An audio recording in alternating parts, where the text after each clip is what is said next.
Hello प्यारे बच्चों, सभी को मेरी तरफ से हमेशा की तरह जय Shri Krishna. Radhe Radhe Radhe Radhe to everyone. And I hope कि आप सबने होमवर्क कर लिया होगा। Good afternoon, good afternoon, good afternoon. Homework done, complete. चलो, बहुत बढ़िया। याद रखिएगा, होमवर्क ना करना सिलेक्शन ना होने की 100% गारंटी है। ठीक है, अगर आप होमवर्क नहीं करते हैं तो ये 100% मानकर चलिएगा कि आप सिलेक्ट होने वाले नहीं हैं। होमवर्क करना बहुत ज़रूरी है ना। Homework is a must. चलिए, तो शुरू करते हैं आज की कार्यवाही। आज जो हम पढ़ेंगे वो है क्लासिफिकेशन ऑफ फंक्शन और problem based on classification of functions करेंगे। शुरुआत करते हैं एक छोटे से रिकैप के साथ। ग्राफ ऑफ ऑड फंक्शंस, बताइए किसके अबाउट सिमेट्रिक होते हैं? Graph of odd function symmetric about symmetric about origin. Origin ये किसके अबाउट सिमेट्रिक होते हैं? ओरिजिन के अबाउट। जबकि इवन फंक्शंस के वाई एक्सिस के अबाउट, वाई एक्सिस के अबाउट, वाई एक्सिस के अबाउट। ठीक है, हाँ।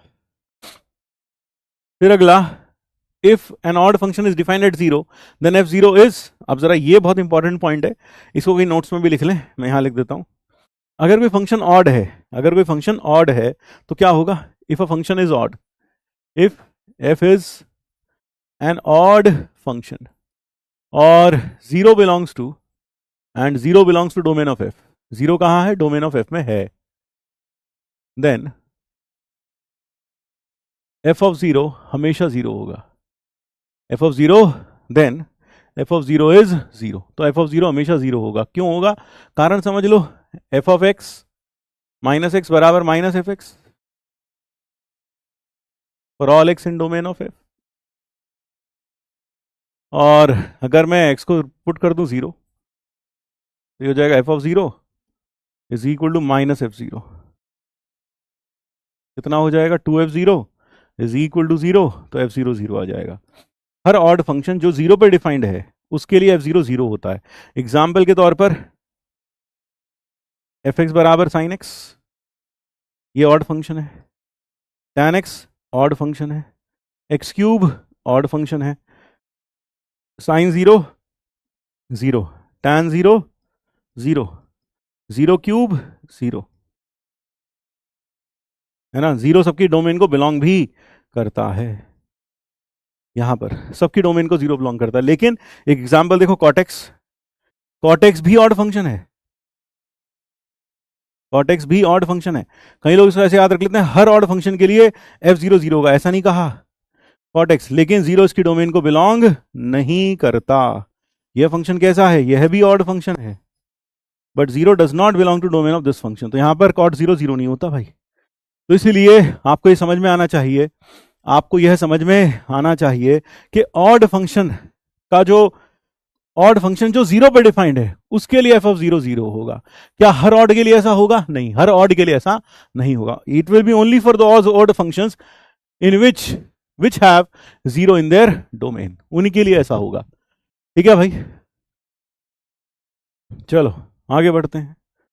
ये क्लियर हुआ? तो एफ जीरो कितना होगा? जीरो। फिर एवरी फंक्शन इज ऑड और इवन। हर फंक्शन या तो ऑड होगा या इवन होगा, ऐसा बिल्कुल भी जरूरी नहीं है। This is false. ऐसे भी फंक्शंस हैं जो ना तो ऑड होते हैं और ना ही इवन होते हैं। क्लियर है बात? अगला, function defined on entire number line which is odd as well as even, which is odd as well as even is zero function. Is f x equal to zero for all x belonging to R. Zero function.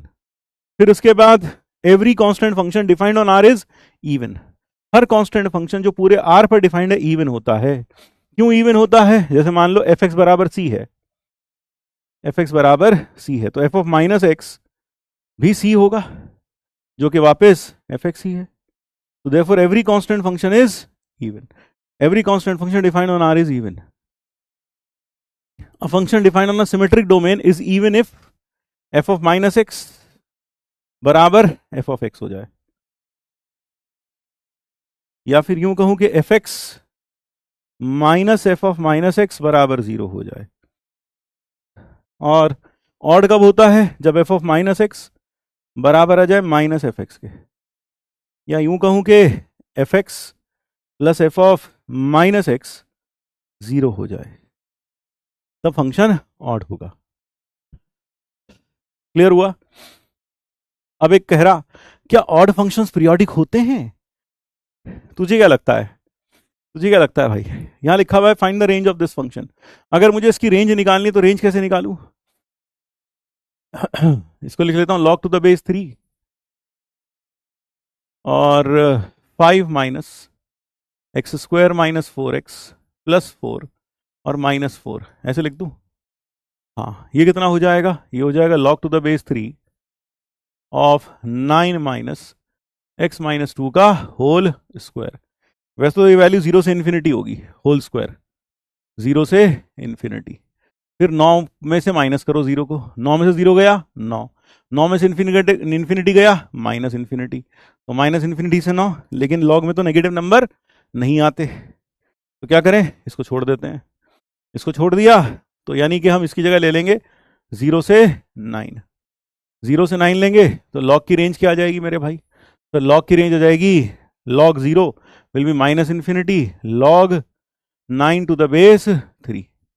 कितना आ गया sir? Minus infinity से 2, minus infinity से 2 will be the range of this function. Clear हो गया भाई? हाँ, ये बात समझ में आ गई? बिल्कुल समझ गया भाई। हाँ, अगला है इसकी रेंज बतानी है fractional of x upon this. क्या करूं सेकंड वाले के लिए? एफ एक्स बराबर है फ्रैक्शनल ऑफ एक्स, इसको plus 2 minus 2 upon fractional of x plus 2, क्या आ जाएगा? ये आ गया 1 minus 2 upon fractional x plus 2, यही बना। अब लगाते हैं गोला मेथड, ये है 0 से 1, फिर ये कितना हो गया? ये हो गया 2 से 3। इसका रेसिप्रोकल कहां से कहां तक होगा? इसका रेसिप्रोकल होगा 2 हाफ से 1/3, हाफ से 1/3, तो 1/3 इज अ स्मॉलर नंबर, तो 2 टाइम्स 1/3 से 1/2, तो ये पूरा आ गया 2/3 से 1, 2/3 से 1। और अब इसे 1 में से माइनस कर लेंगे। जब 1 में से माइनस करेंगे तो 0 से 1/3 आया, शायद ज़रा चेक करो, 0 पर क्लोज्ड, 1 पर 1/3, तो रेंज आ गई 0 से 1/3। ज़रा चेक कर लो, यही आ रहा है? हाँ, ठीक है। क्या हर ऑड फंक्शन पीरियोडिक होता? नहीं, हर ऑड फंक्शन पीरियोडिक नहीं होता। जैसे कि x cube, it is an odd function, it is not periodic. तो हर ऑड फंक्शन पीरियोडिक नहीं होता है, ठीक है भाई। अगला रेंज, इसकी रेंज बतानी है भाई। अगर मैं इसकी बात करूं तो इसकी रेंज क्या होती है सर? इसकी रेंज होगी पूरा आर एक्सेप्ट -1, यानी एक तरीके से पूरा माइनस इन्फिनिटी से इन्फिनिटी एक्सेप्ट -1, एक्सेप्ट -1, यही होगी अंदर वाली की रेंज। हाँ सर।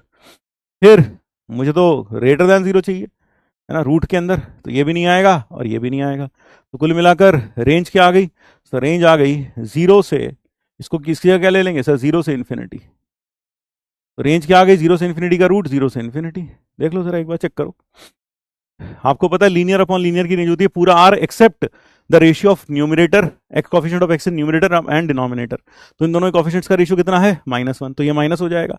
अब लगा है रूट, रूट लगा है तो ऑब्वियस सी बात है ये हो गया, ठीक है। हाँ, ये बात समझ में आ गई भाई? बेटा डोमेन, डोमेन ना बतानी बेटा, रेंज बतानी, रेंज। हाँ, रेंज बतानी है, रेंज बतानी है, डोमेन ना बतानी बाबू, है ना बाबू? हाँ, डोमेन ना बतानी। अच्छा, एक्सेप्ट -1 एंड 2, अच्छा 2 क्यों हटा दें रेंज में से? रेंज लिख रहे बेटा, रेंज, रेंज लिख रहे बेटा, रेंज, है ना बाबू? What about 2? बेटा डोमेन ना है, रेंज है। हाँ, कई लोग अभी भी दिमाग में डोमेन सोच रहे, डोमेन नहीं रेंज है ये। हाँ, रेड रेंज है ये, रेंज, ये रेंज लिखी है, डोमेन नहीं गधो। डोमेन में 2 नहीं है, बिल्कुल सही बात, लेकिन हमने रेंज लिखी है, रेंज में सब कुछ होगा सिवाय coefficient of x upon coefficient of x का रेशियो, ये लिखा है, ठीक है। हाँ, क्लासीफाई इनटू ऑड फंक्शन, ये फंक्शन ऑड है कि इवन है? ये तो फंक्शन ऑड है, ये कैसा है? ऑड, दिख रहा होगा ये तो, ये तो ऑड फंक्शन है, क्योंकि माइनस रखेंगे माइनस बाहर तो चला जाएगा। ये फंक्शन कैसा है? इवन। क्यों इवन है? दिख रहा होगा। साइन एक्स कैसा है? ऑड। माइनस बाहर आएगा, कॉस उस माइनस को खत्म कर जाएगा, तो इवन आ जाएगा। ए और बी और सी तो आराम से दिख रहे हैं, बी और सी तो आराम से दिख रहे हैं। अब यहां पर एफ ऑफ माइनस एक्स क्या होगा? एफ ऑफ माइनस एक्स होगा l n of 1 plus x upon 1 minus x, और प्लस ई की power minus x minus e की पावर एक्स। इसको लिख देंगे l n of 1 minus x upon 1 plus x की पावर माइनस 1, और minus e की पावर एक्स माइनस ई की पावर माइनस एक्स। ऐसा आ गया। ये हो जाएगा minus of l n of 1 minus x upon 1 plus x, और माइनस ई की पावर एक्स माइनस ई की पावर माइनस एक्स। गौर से देखो, यह जो फंक्शन आ गया, ये आ गया माइनस एफ एक्स। तो ये फंक्शन कैसा हो गया सर? ये फंक्शन हो गया odd. This is an odd function. First है ना, ऑड आ गया ये भी। चलिए अब आगे बढ़ते हैं होमवर्क डिस्कशन में। इसमें नंबर ऑफ इंटीजर्स कितने आ रहे थे? नेगेटिव इंटीजर्स डोमेन में किसी के 6 आ रहे, किसी के 4 आ रहे, किसी के 5 आ रहे। भाई भांति भांति के लोग, भांति भांति के आंसर। एफ एक्स बराबर क्या करें भाई? यहां लिख रखा है 2x square, 2x square 2 common ले लो, x भी कॉमन आ जाएगा, x into x minus 5। Graph बनाऊं क्या करूं बताओ? x into x minus 5। This is a parabola with roots at 0 and 5, and this is again a parabola, and this is again a parabola।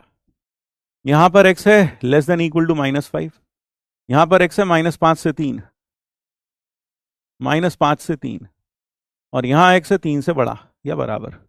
Graph बना ले। हाँ graph बनाते हैं, I think that is pretty easy. अगर graph बनाए तो अच्छा रहेगा। हाँ तो यहां पर पहले आप देखें माइनस 5, पहले तो ये देखो इसकी रूट्स क्या है? 0 और 5। इसकी रूट्स हैं 0 और 5। What are the roots? 0 and 5। The roots are 0 and 5, 0 and 5। यही है ना भाई इसकी रूट? जरा देखना। हाँ सर 0 और 5 ही इसकी रूट्स हैं, 0 और 5, 0 और 5। यानी ये ग्राफ कुछ ऐसा बनेगा वैसे तो। 0 और 5 इसकी रूट्स हैं, अपवर्ड ओपनिंग पैराबोला है। अच्छा मुझे क्या चाहिए? माइनस 5। माइनस 5 पे वैल्यू कितनी आएगी इसकी? माइनस 5 पर आएगी, माइनस 5 पर आएगी माइनस का 10, 50, 100। 100 आ रही है शायद, जरा चेक करो 100 आ रही है क्या? हाँ सर माइनस 5 पर ये वैल्यू आ रही है 100, और मेरे मतलब का ग्राफ माइनस 5, ये वैल्यू है 100, ये वैल्यू है 100, और ये वाला पार्ट मेरे मतलब का नहीं है। कौन सा पार्ट? ये वाला पूरा पार्ट, ये मैंने छोड़ दिया, ये मेरे मतलब का नहीं है ना। हाँ ये हमारे मतलब का नहीं है, सिर्फ ये वाला पार्ट हमारे मतलब का है, माइनस 5। क्लियर है भाई? ठीक है। फिर उसके बाद अगर मैं यहाँ 5 पर देखता हूँ, 5 पर वैल्यू आएगी 20, यानी ये ग्राफ अब यहाँ से शुरू होगा। माइनस 5 पर वैल्यू आएगी 20, तो this graph will now start from here. ये वैल्यू कितनी है? 20, दिस इज 20, और 3 पर इसकी वैल्यू आएगी 4। तो आपको पता है ये पैराबोला ऐसा बनता है, और 3 पर वैल्यू आएगी 4, तो 3 पर वैल्यू 4, दिस इज 3। 3 पर कैसा है? ओपन। 3 पर ओपन है, तो ध्यान रखिएगा ये ओपन है, और 3 पर जो वैल्यू आ रही है वो आ रही है 4, तो दिस इज अ वेरी, तो दिस वैल्यू इज 4, ये वैल्यू आ रही है 4। फिर इसके बाद 3 पर, है ना, ये तो आप समझ गए पैराबोला बनेगा एक्स स्क्वायर माइनस 5। और फिर 3 पर कितना आएगा? 3 पर वैल्यू आएगी 10, the value at 3 will be 10, यहाँ कहीं से स्टार्ट होगा, value at 3 will be 10, and उसके बाद ये बढ़ता ही चला जाएगा। ये वैल्यू है 10, तो भाई थोड़ा थोड़ा तो सही सही करना पड़ेगा, ठीक है। हाँ ये वैल्यू है 10, ये वैल्यू तो हमारे पास है 20, और ये वैल्यू हमारे पास 10, तो that is what we have. और ये वाली वैल्यू है 20, ये है 10, और ये है 4। अब मुझे बताओ रेंज क्या आई? सर रेंज आ रही है 0 पर इसकी वैल्यू कितनी आ रही है? 0 पर the value of this is coming out to be, हाँ भाई बताओ 0 पर इसकी वैल्यू कितनी आ रही है? 0 पर इसकी वैल्यू आ रही है 5, माइनस 5, तो माइनस 5 तो लोवेस्ट वैल्यू है। हाँ माइनस 5 तो लोवेस्ट वैल्यू है। हाँ और फाइनल मैक्सिमम वैल्यू कहाँ तक जा रही है? अब ज़रा सोचो, range of f is equal to -5 से लेकर -5 से लेकर। अब जरा मुझे बताओ कि इस केस में आप देखो ये सारी वैल्यूज आ रही हैं क्या, 4 से लेकर 10 के बीच की वैल्यूज आ रही हैं। यहां तो मिसिंग है सर, लेकिन 4 से 10 के बीच की वैल्यूज सारी की सारी यहां कवर हो जा रही हैं। 4 से 10 के बीच की वैल्यूज यहां कवर हो जा रही हैं, तो कोई वैल्यू मिस हुई नहीं। अच्छा 20 से 100 के बीच में वो सारी वैल्यूज यहां कवर हो जा रही हैं दूसरे वाले पर, हालांकि यहां नहीं है वो वैल्यूज, लेकिन यहां कवर हो जा रही हैं वो सारी वैल्यूज। यानी कि एक तरीके से देखा जाए -5 से इंफिनिटी इसकी रेंज आ जाएगी। -5 से infinity will be the range of this function. तो इसमें इंटीजर्स, नेगेटिव इंटीजर्स कौन कौन से हुए, negative integers in range, negative integers in range will be equal to -5, -4, -3, -2 and -1. That is 5 integers. 5 negative integers. Integers in range. यानी range में 5 negative integers आएंगे। Clear हो गया भाई, ये समझ में आया। अगला जो था उसका आंसर 2 आ रहा है, उसमें नहीं 1 आ रहा है शायद, के की वैल्यू 0 और 1 आ जाती है वहां पर। एक ये वाला सवाल, इसमें भी पता नहीं जनता ने क्या बिल्कुल ही एफ एक्स बराबर ग्रेटेस्ट इंटीजर ऑफ एक्स। यहां मैंने आपको बताया था कि 2 से 6 के बीच में ये होगा 2/1 + x², 2 से 3 के बीच में ये हो गया, या बताना है भाई। और यहां 3/1 + x², 3 से 4 के बीच में, 3 से 4 के बीच में, 3 से 4 के बीच में, और 4/1 + x², ये तब होगा जब ये 4 से 5 के बीच में आएगा, और 5 से 6 के बीच में 5/1 + x²,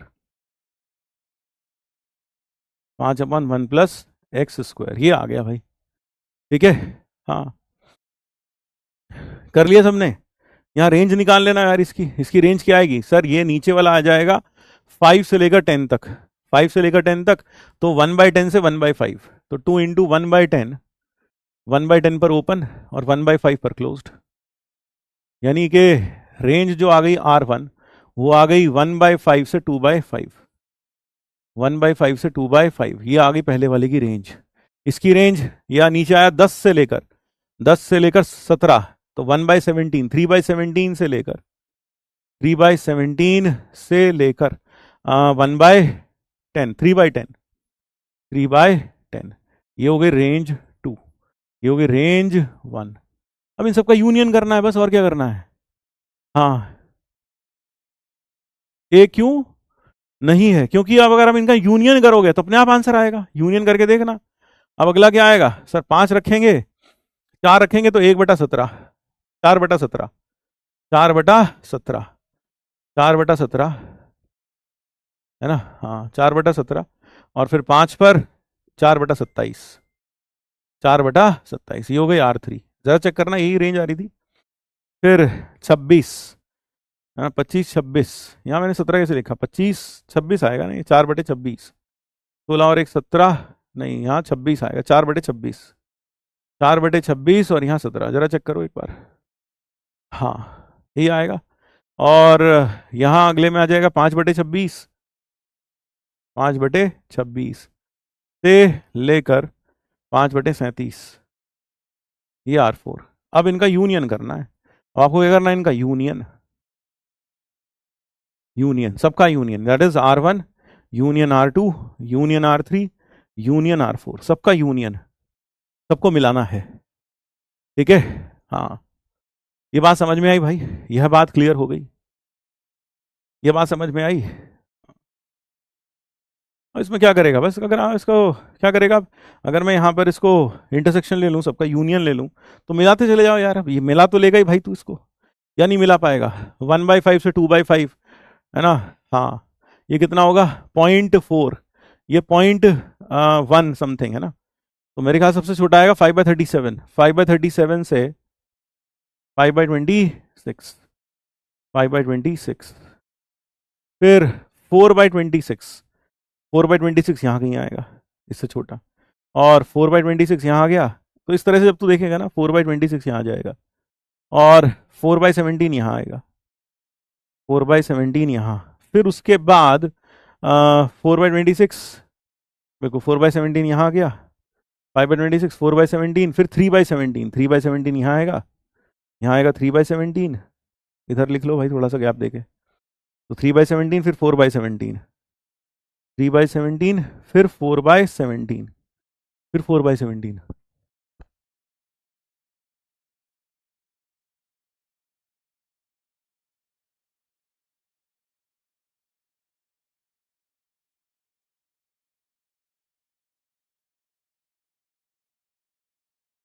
चलो देखते हैं।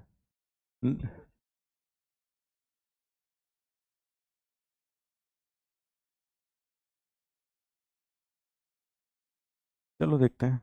3/17, 4/17, फिर 4/17 से 4/26, 4/26, 3/17 से 4/26, 4/26 आएगा, कितना आएगा भाई जरा देख लो यार एक बार जरा तुम खुद देख लेना यार, अब खुद कर लेना इंटरसेक्शन तो यार, ठीक है।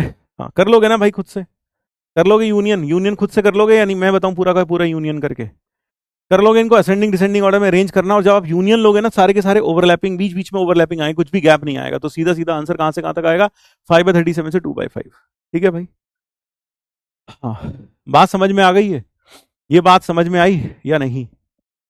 चलो ठीक है, तो आंसर इसका बॉम्बे आ जाता है, 5/37 से 2/5 आ जाता है आंसर, 5/37 से 2/5। यूनियन करके बताऊं या कर लोगे भाई? चलो ठीक है, और आगे बढ़ते हैं। अब एक क्वेश्चन करते हैं, यहां दे रखा है fractional x and greatest integer x denotes the fractional integral part of a real number x. Solve this equation. 4 times fractional x is equal to x plus greatest integer of x. अब आपको एक चीज पता है, यहां पर जितने भी इस तरह के प्रॉब्लम्स आते हैं इसमें ग्रेटेस्ट इंटीजर और फ्रैक्शनल पार्ट और x भी है, उस तरह के प्रॉब्लम्स में मैक्सिमम टाइम्स हम फ्रैक्शनल x और ग्रेटेस्ट इंटीजर x में रिलेशन निकालते हैं। कैसे निकालें सर? हमें पता है फ्रैक्शनल x बराबर होता है x minus greatest integer of x, this is the definition. तो इस तरह के जितने भी प्रॉब्लम्स हैं, मैक्सिमम प्रॉब्लम्स हम क्या करते हैं, फ्रैक्शनल एक्स की वैल्यू, एक्स को फ्रैक्शनल एक्स और ग्रेटेस्ट इंटीजर एक्स के बीच में रिलेशन निकालते हैं। तो अगर मैं इसको इधर भेज दूं तो ये एक्स हो जाएगा, तो एक्स की वैल्यू यहाँ रिप्लेस कर देते हैं।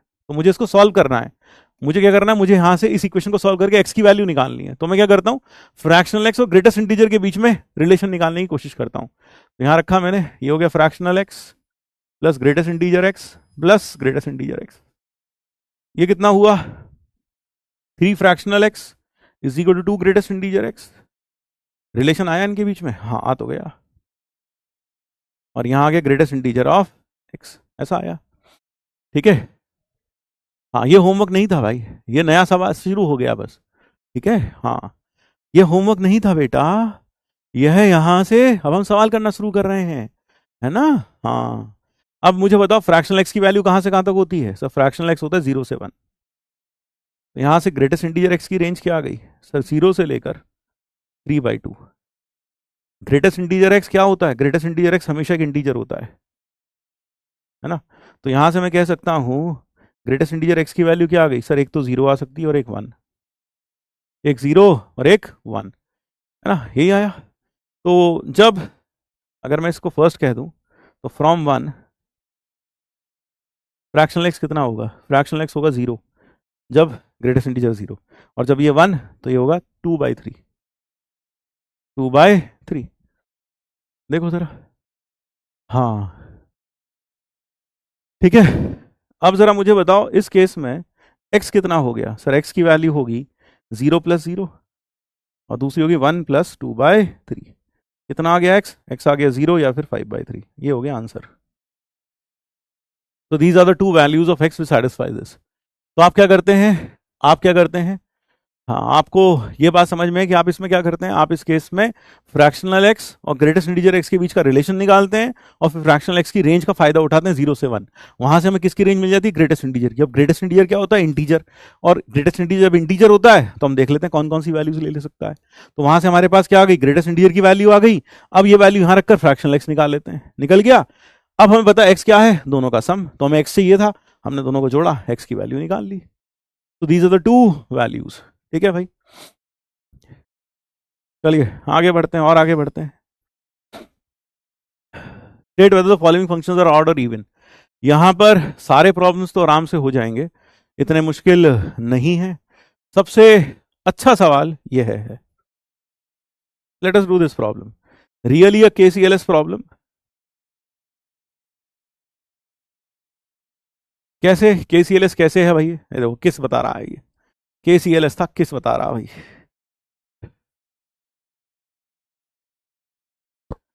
सही है। तो this is a KCLS problem. Now let us see what is this problem. ये लिखा है f x is equal to x e की power x minus one upon x plus x by two plus x by two and plus one. अगर आप यहां पर F of minus x निकालें, वो कितना आ जाएगा sir? F of minus x आ जाएगा माइनस एक्स अपॉन ई की power minus x minus one और minus x by two plus one, ये आएगा। ये हो गया f of minus x is equal to minus x e की power x upon one minus e की power x minus x by two plus one, ऐसे ही आएगा। एलसीएम ले लो, तो f of minus x is equal to x e की power x upon e की power x minus one minus x by two plus one. अब इसको देखकर ऐसा लगता है कि ये फंक्शन ना तो ऑड है ना ही इवन है। ठीक है भाई, ना तो ये फंक्शन ऑड है और ना ही इवन है। तो ये मेरे पास एफ ऑफ माइनस एक्स है, वो एफ एक्स है। आपने देखा होगा कि इवन वाले में हम ये भी कहते हैं, इवन के लिए, कि अगर f of x minus x और minus f of minus x, इन दोनों का डिफरेंस जीरो आ जाए तब भी फंक्शन इवन होगा। और ऑड के लिए हम यह भी कहते हैं एफ ऑफ माइनस एक्स। कई लोग सोचते हैं ये तो फालतू लिखे हैं कंडीशंस, ये कंडीशंस फालतू नहीं लिखते, जो साथ में लिखते हैं और लगा के, क्योंकि कई बार आपको डायरेक्टली नहीं दिखाई देगा ये फंक्शन ऑड है या इवन। आपको ऐसा लगेगा इसको देखकर नाइदर ऑड नॉर इवन, है ना, यही लगेगा कि ये फंक्शन ना तो ऑड है और ना ही इवन है। तो मैं क्या करता हूं, मैं अभी एफ एक्स लिख लेता हूं इसके नीचे।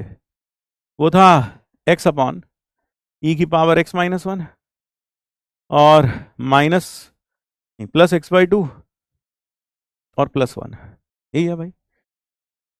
ठीक, अगर मैं इन दोनों को सब्ट्रैक्ट करता हूं, F of minus x minus F x, तो जरा बताओ क्या होगा। तो अगर मैं इन दोनों को सब्ट्रैक्ट करता हूं, ये तो हो जाएगा माइनस एक्स, ये हो जाएगा जीरो और ये हो जाएगा एक्स ई की power x minus x upon e की पावर एक्स माइनस वन, ये आएगा।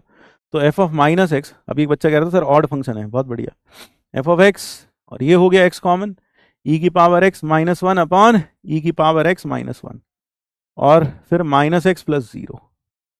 आप देख सकते हैं ये कैंसल आउट हुआ, कितना बच गया सर? ये तो जीरो आ गया। यानी कि यहां से प्रूव हो गया कि एफ ऑफ माइनस एक्स बराबर एफ एक्स। तो this implies it is an even function. ये कैसा फंक्शन हो गया? इवन फंक्शन हो गया। This is an even function. Clear हुआ भाई?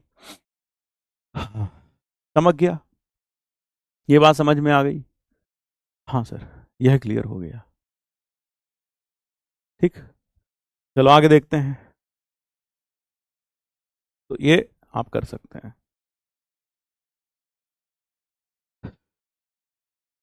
अच्छा एक चीज और, जैसे मान लो ये फंक्शन ऑड तो वैसे ही नहीं है, कैसे नहीं है ऑड? जीरोस की डोमेन में है? नहीं, जीरो डोमेन में भी नहीं है, छोड़ो। ठीक है ना, क्लियर हुआ? अब ये दोनों पार्ट आप खुद कर लेना, ये वाला पार्ट तो इजी है ना। ये और ये TAH 01A, ये आप करना, आसानी है, मुश्किल नहीं है बिल्कुल भी। अगले सवाल पर आते हैं। Suppose that f x is a function of the form, suppose f x is a function of the form this x not equal to zero, f five two है, एफ ऑफ माइनस फाइव चाहिए हमें, f of minus five चाहिए, f five हमें कितना रखा है? To. तो F x हमारे पास क्या है? एफ एक्स है ए एक्स की पावर 8 प्लस बी एक्स की पावर 6 प्लस सी एक्स की power 4 plus D x plus 15 x plus 1 upon x. ये फंक्शन ना तो ऑड है ना ही इवन है, it is neither odd nor even, है ना। लेकिन अगर मुझे 5 दे रखा है, माइनस 5 पर वैल्यू चाहिए, तो मैं माइनस एक्स रख के देखता हूं। ये तो इवन पावर खा जाएगी, ऑड पावर इवन पावर फिर खा जाएगी, ये फिर माइनस को खा जाएगी, फिर ये plus D x square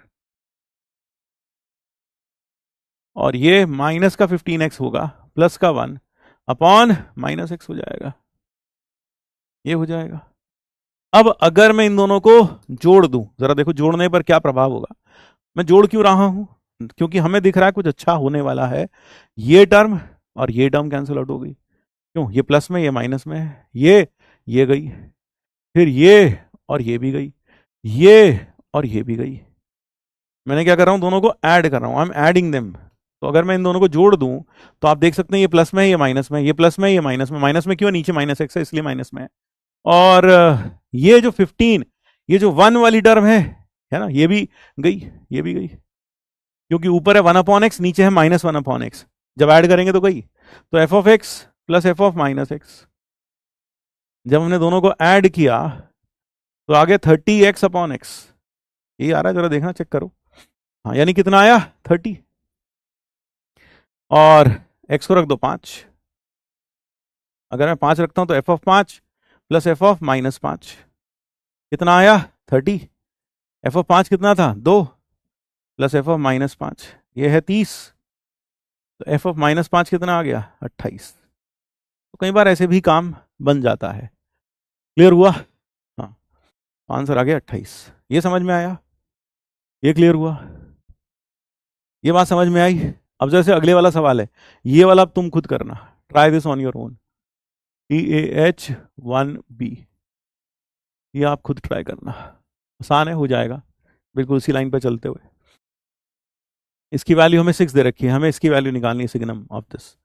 next problem, the smallest natural number k for which this is an even function, this is an odd function. Smallest natural value of k की स्मॉलेस्ट नेचुरल वैल्यू बतानी है जिसके लिए odd function है ये। और x कहां से कहां तक है? -2π से 2π। तो ठीक है, ln of x cube plus root of x cube x की पावर 6 प्लस 1 और प्लस साइन 5x और plus greatest integer of x square upon k। ये ऑड फंक्शन है, इज ऑड फंक्शन, ये ऑड फंक्शन है। तो एफ ऑफ -x लिख लेते हैं। एफ ऑफ -x क्या होगा? ln of -x cube plus root of x की power 6 plus 1 minus sine 5x और plus greatest integer of x square by k। हमें पता है ऑड फंक्शन अगर है तो f of x plus f of -x कितना होएगा? सर ये होएगा 0, this will be 0 odd function के कारण।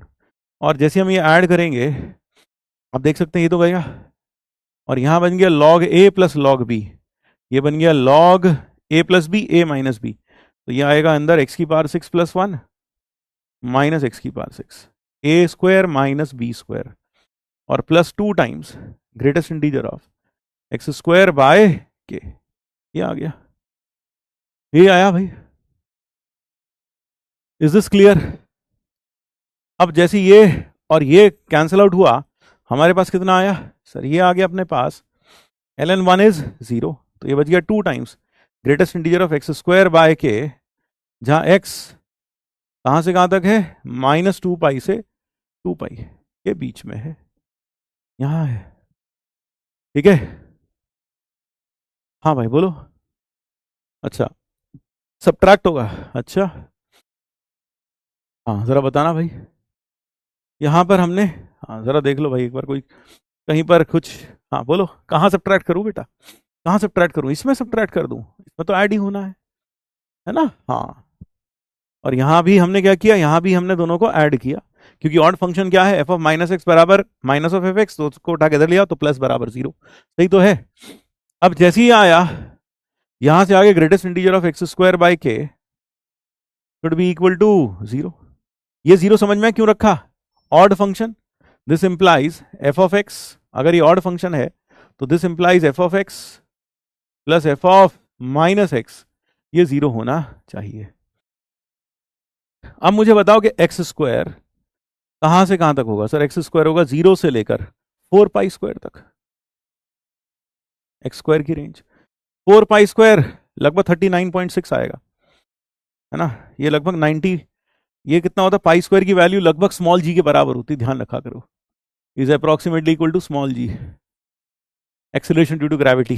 पाई स्क्वायर की वैल्यू 9.8, तो 9.8 इंटू 4 36, 3.9 समथिंग, है ना? हाँ, 39 पॉइंट समथिंग ऐसा कुछ आएगा। तो अगर उसका ग्रेटेस्ट इंटीजर 0 है तो एक्स स्क्वायर अपॉन के का greatest integer is 0 for all x in 0 से इन माइनस पाई बाई 2 से पाई बाई 2 इन माइनस 2 पाई से 2 पाई माइनस 2 पाई से 2 पाई। तो मुझे ये दिख रहा है इसकी जो रेंज है जो अंदर लिखा हुआ है इसकी रेंज क्या है, इसकी रेंज है 0 से लेकर 4 पाई स्क्वायर। तो भाई बताओ ये हमेशा 0 कब रहेगा सर, जब के की वैल्यू बड़ी हो जाए 4 पाई स्क्वायर से, तब ये हमेशा 0 आ जाएगा, है ना। 4 पाई स्क्वायर का मतलब कितना हुआ, so this implies the least, क्या पूछा था, the least the smallest natural number. के स्मॉलेस्ट कितना हो जाएगा, के स्मॉलेस्ट हो जाएगा, स्मॉलेस्ट नेचुरल कितना हो जाएगा, 40 हो जाएगा शायद, जरा चेक कर लो भाई एक बार, 40 हो जाएगा। हाँ 4 पाई स्क्वायर की वैल्यू देखना जरा कितनी आती है, कैलकुलेटर से देखो 4 पाई स्क्वायर की वैल्यू, मैं देखता हूँ चेक करता हूँ कैलकुलेटर से 4 पाई स्क्वायर की वैल्यू एग्जैक्ट अगर मैं देख लूँ, यानी जो हमने अभी आपको अप्रॉक्सीमेशन बताया वो सही है, 4 पाई स्क्वायर 39.478, ठीक है, I think that is pretty good. 40 आ गया, आगे बढ़ते हैं। अब आते हैं क्लासिफिकेशन ऑफ फंक्शंस पर। यह है वो पार्ट है फंक्शंस का जिसमें से मैक्सिमम सवाल पूछे जाते हैं मेंस में, एडवांस में, यह वो पार्ट है, ठीक है।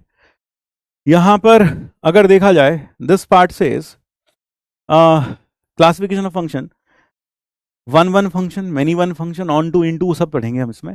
वन वन फंक्शन या फिर इंजेक्टिव फंक्शन, या फिर इसका दूसरा नाम है कि इंजेक्शन भी है, इसको हम इंजेक्शन भी कहते हैं। तो कोई function A to B injective तब कहलाता है जब एफ की डिफरेंट डिफरेंट एलिमेंट्स की इमेजेस डिफरेंट हो, यानी किन्हीं भी दो एलिमेंट्स की इमेज सेम नहीं होनी चाहिए। हाँ ए के कोई भी दो एलिमेंट्स के भी एलिमेंट्स के ए के कोई भी two elements, two different elements की इमेज, या यूं कहूं सीधा सीधा ए के डिफरेंट एलिमेंट्स की इमेज डिफरेंट होनी चाहिए, खत्म बात। ए के डिफरेंट एलिमेंट्स की इमेज डिफरेंट होनी चाहिए, डिफरेंट एलिमेंट्स की इमेज डिफरेंट होनी चाहिए, की इमेज डिफरेंट होनी चाहिए, डिफरेंट होनी चाहिए, तब वो फंक्शन क्या होगा, वन वन होगा। तो कोई फंक्शन वन वन कब होता है, जब ए के डिफरेंट एलिमेंट्स की इमेज डिफरेंट हो, यानी कोई भी दो अलग अलग एलिमेंट्स की इमेज सेम ना हो। तो यहां क्या कह रखा है जरा पढ़ो, कि भैया अगर x1 x2 अलग अलग है, पहले इसको छोड़ दो, अगर x1 x2 अलग अलग है तो fx1 और fx2 भी अलग अलग होगा, यानी कि अगर x1 x2 सेम नहीं है, ए के डिफरेंट ए के डिफरेंट ए के डिफरेंट एलिमेंट्स की इमेज डिफरेंट होती है। बात समझ में आई, different elements of A have different images in B, so no two elements will have the same image. जैसे कहने का मतलब है हमारा कैसा दिखाई दे सकता है ये function, this function can look like this, जैसे मान लो ये फंक्शन है, यहां ये हमारे पास ये और ये, है ना, ये ए सेट है, ये बी सेट है। बताओ ये फंक्शन कैसा है सर, ये फंक्शन वन वन है, ये फंक्शन वन वन है, किन्हीं भी दो एलिमेंट्स की इमेज सेम नहीं है। अब जैसे ये देख लो, है ना, ऐसा भी हो सकता है ये, और फिर ये, जैसे यहां ये ये ये फंक्शन कैसा है, ये function f A to B, यह भी वन वन है, यह भी वन वन है, क्योंकि एफ के डिफरेंट एलिमेंट्स की इमेज डिफरेंट ही आ रही है। इसी तरीके से अब जरा ये बताओ क्या यह वन वन होगा,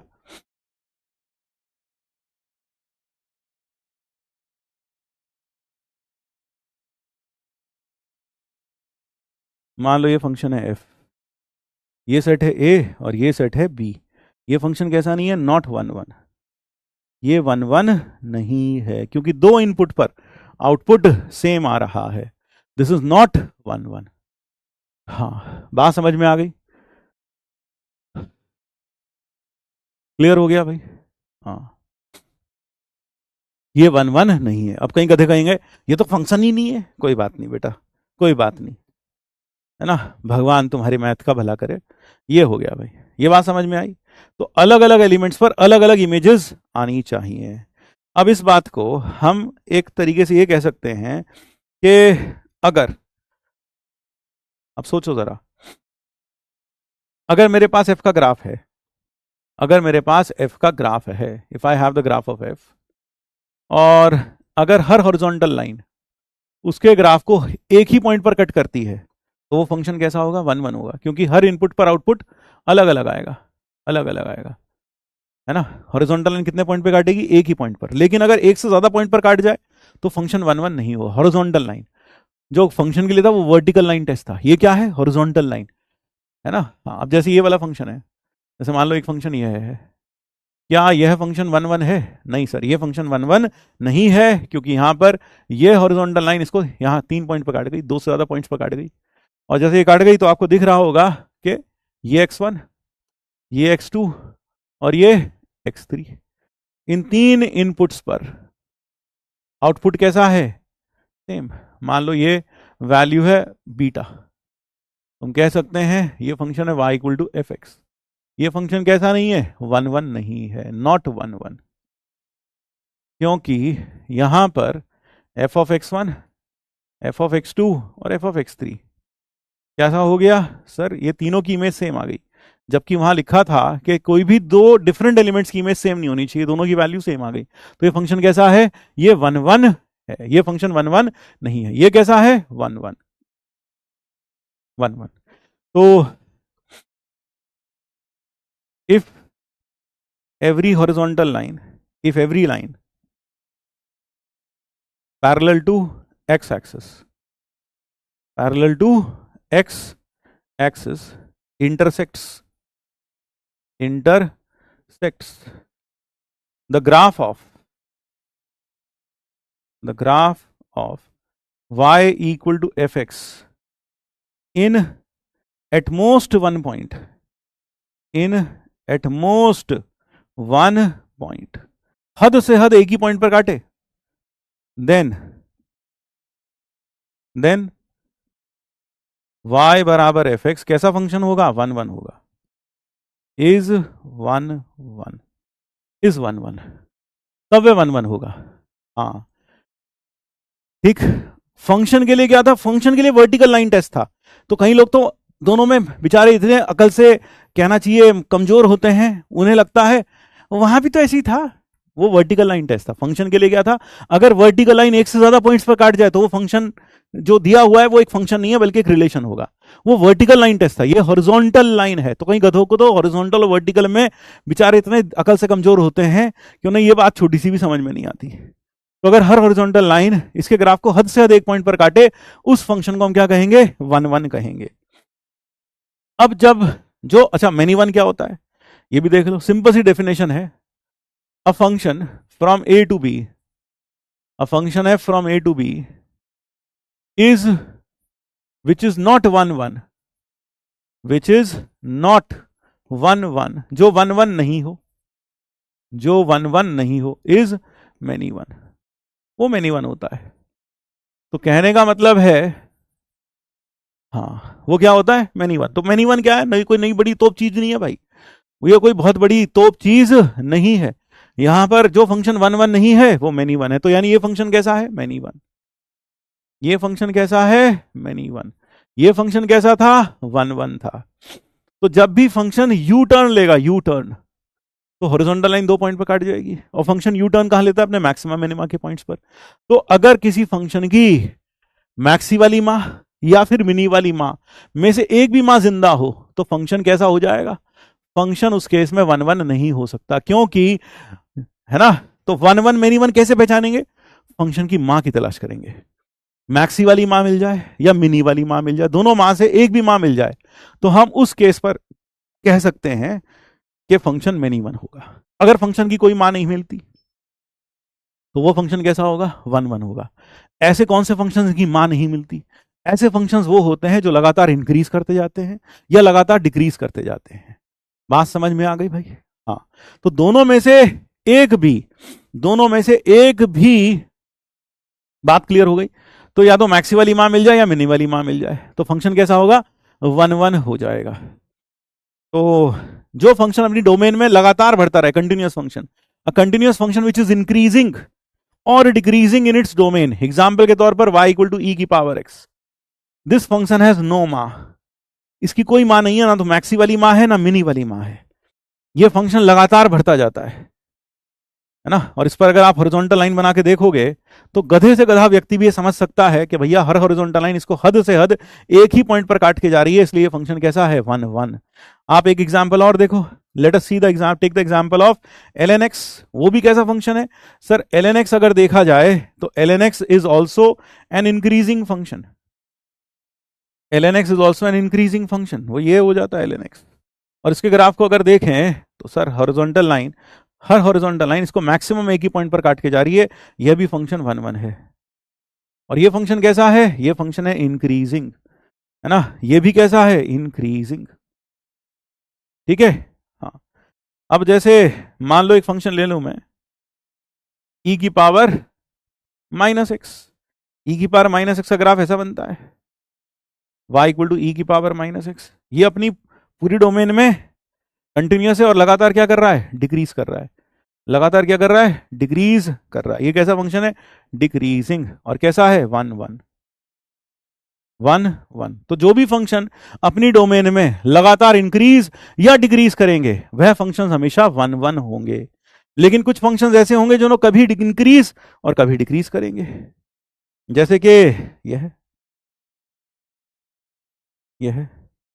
ये फंक्शन कैसा है भाई सर, ये मैनी 1 है, ये फंक्शन कैसा है, many 1, y equal to x square, ये कैसा है, मैनी 1, ये कैसा फंक्शन हुआ, मैनी 1, क्योंकि ये यहां तक तो डिक्रीज करता है फिर इंक्रीज करता है, तो जहां भी फंक्शन टर्न कर लेगा वहां पर हॉरिजॉन्टल लाइन उसको, ठीक है,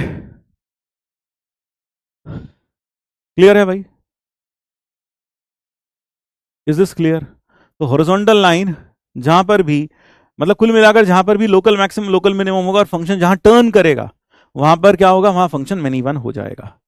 तो मैनी 1 आपको समझ में आया, हाँ सर मैनी 1 तो समझ में आया, जो 1 1 नहीं होता वो मैनी 1 होता है, यानी कि दो या ज्यादा, इफ दैट इज 2 और more different elements of A have same image in B, ऐसे फंक्शन मैनी 1 होंगे, है ना। अब जैसे ये देखो कैसे चेक करेंगे 1 1 या मैनी 1, सबसे पहली चीज यूज ऑब्जर्वेशन, ऑब्जर्वेशन का यूज करें। ऑब्जर्वेशन का यूज कैसे करें कि आप क्या करें, use observation, try to observe if for two different values of x, two different inputs in the function, the output comes same or not, the output is same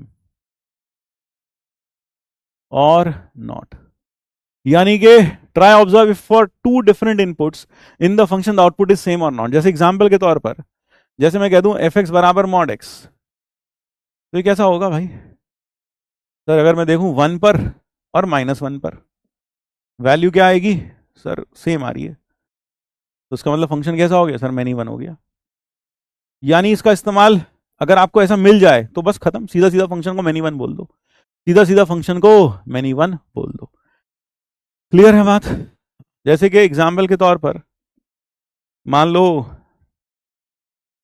मेरे पास है y बराबर tan x, आपको दिख रहा है दो अलग अलग इनपुट पर आउटपुट सेम आ सकता है sir, x is equal to π/3 और पाई प्लस π/3, 4 π/3, tan π/3 और tan 4 π/3, दोनों की वैल्यू √3 होती है, ये फंक्शन भी कैसा हो गया, मैनी 1। तो यानी कुल मिलाकर आपको क्या करना है, कुल मिलाकर आपको फंक्शन के दो ऐसे इनपुट्स ढूंढने हैं जिस पर आउटपुट सेम आ जाए, जिन पर आउटपुट्स सेम आ जाए, ठीक है, ये बात समझ में आ गई, ये बात क्लियर हुई, दो अलग अलग इनपुट जिन पर आउटपुट सेम आ जाए। फिर अगला यूज ग्राफ, है ना, अगर आप ड्रॉ कर सकें, draw graph of y equal to f x and see and observe if every horizontal line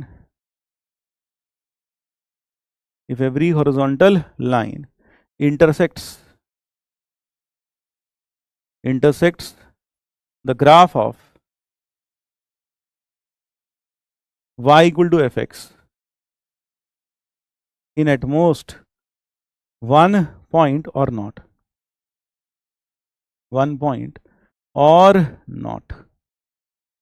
जैसे उदाहरण के तौर पर आज अभी हमने जो होमवर्क डिस्कशन में प्रॉब्लम किया था, मुझे बताओ ये 1 1 है या मैनी 1 है?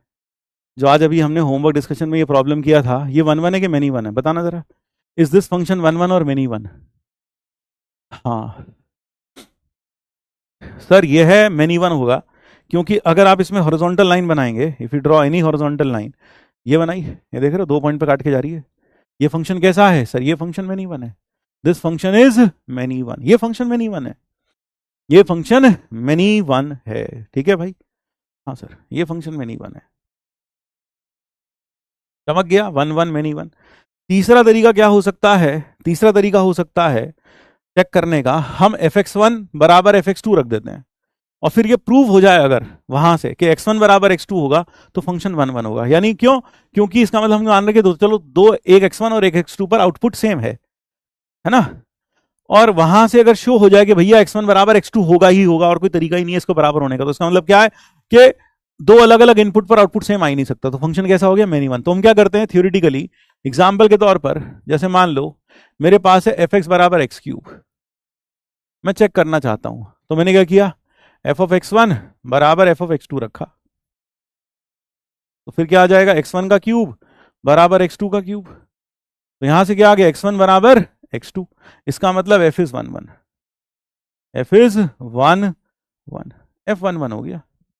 तो अगर कभी ऐसा हो जाए, अगर कभी ऐसा हो जाए कि दो अलग अलग इनपुट पर दो fx1 और fx2 को बराबर रख दो, अगर आपने fx1 बराबर fx2 रखा और वहां से क्या आ जाए, x1 बराबर x2 आ जाए, ठीक है, हाँ fx1 बराबर fx2 आ जाए, x1 बराबर x2 आ जाए, तो आप कह सकते हैं कि, है ना, तो यहां से आप कह सकते हैं कि यह फंक्शन 1 1 होगा। बात समझ में आई? ये बात क्लियर हुई? जैसे एग्जाम्पल के तौर पर fx बराबर मान लो मैं कहूं x³ प्लस 2x और प्लस 3, ये फंक्शन 1 1 है क्या? तो x1 का क्यूब fx1 बराबर fx2 रखा, तो x1 का क्यूब प्लस 2x1 प्लस 3 बराबर x2 का cube plus 3x 2x1 plus 3।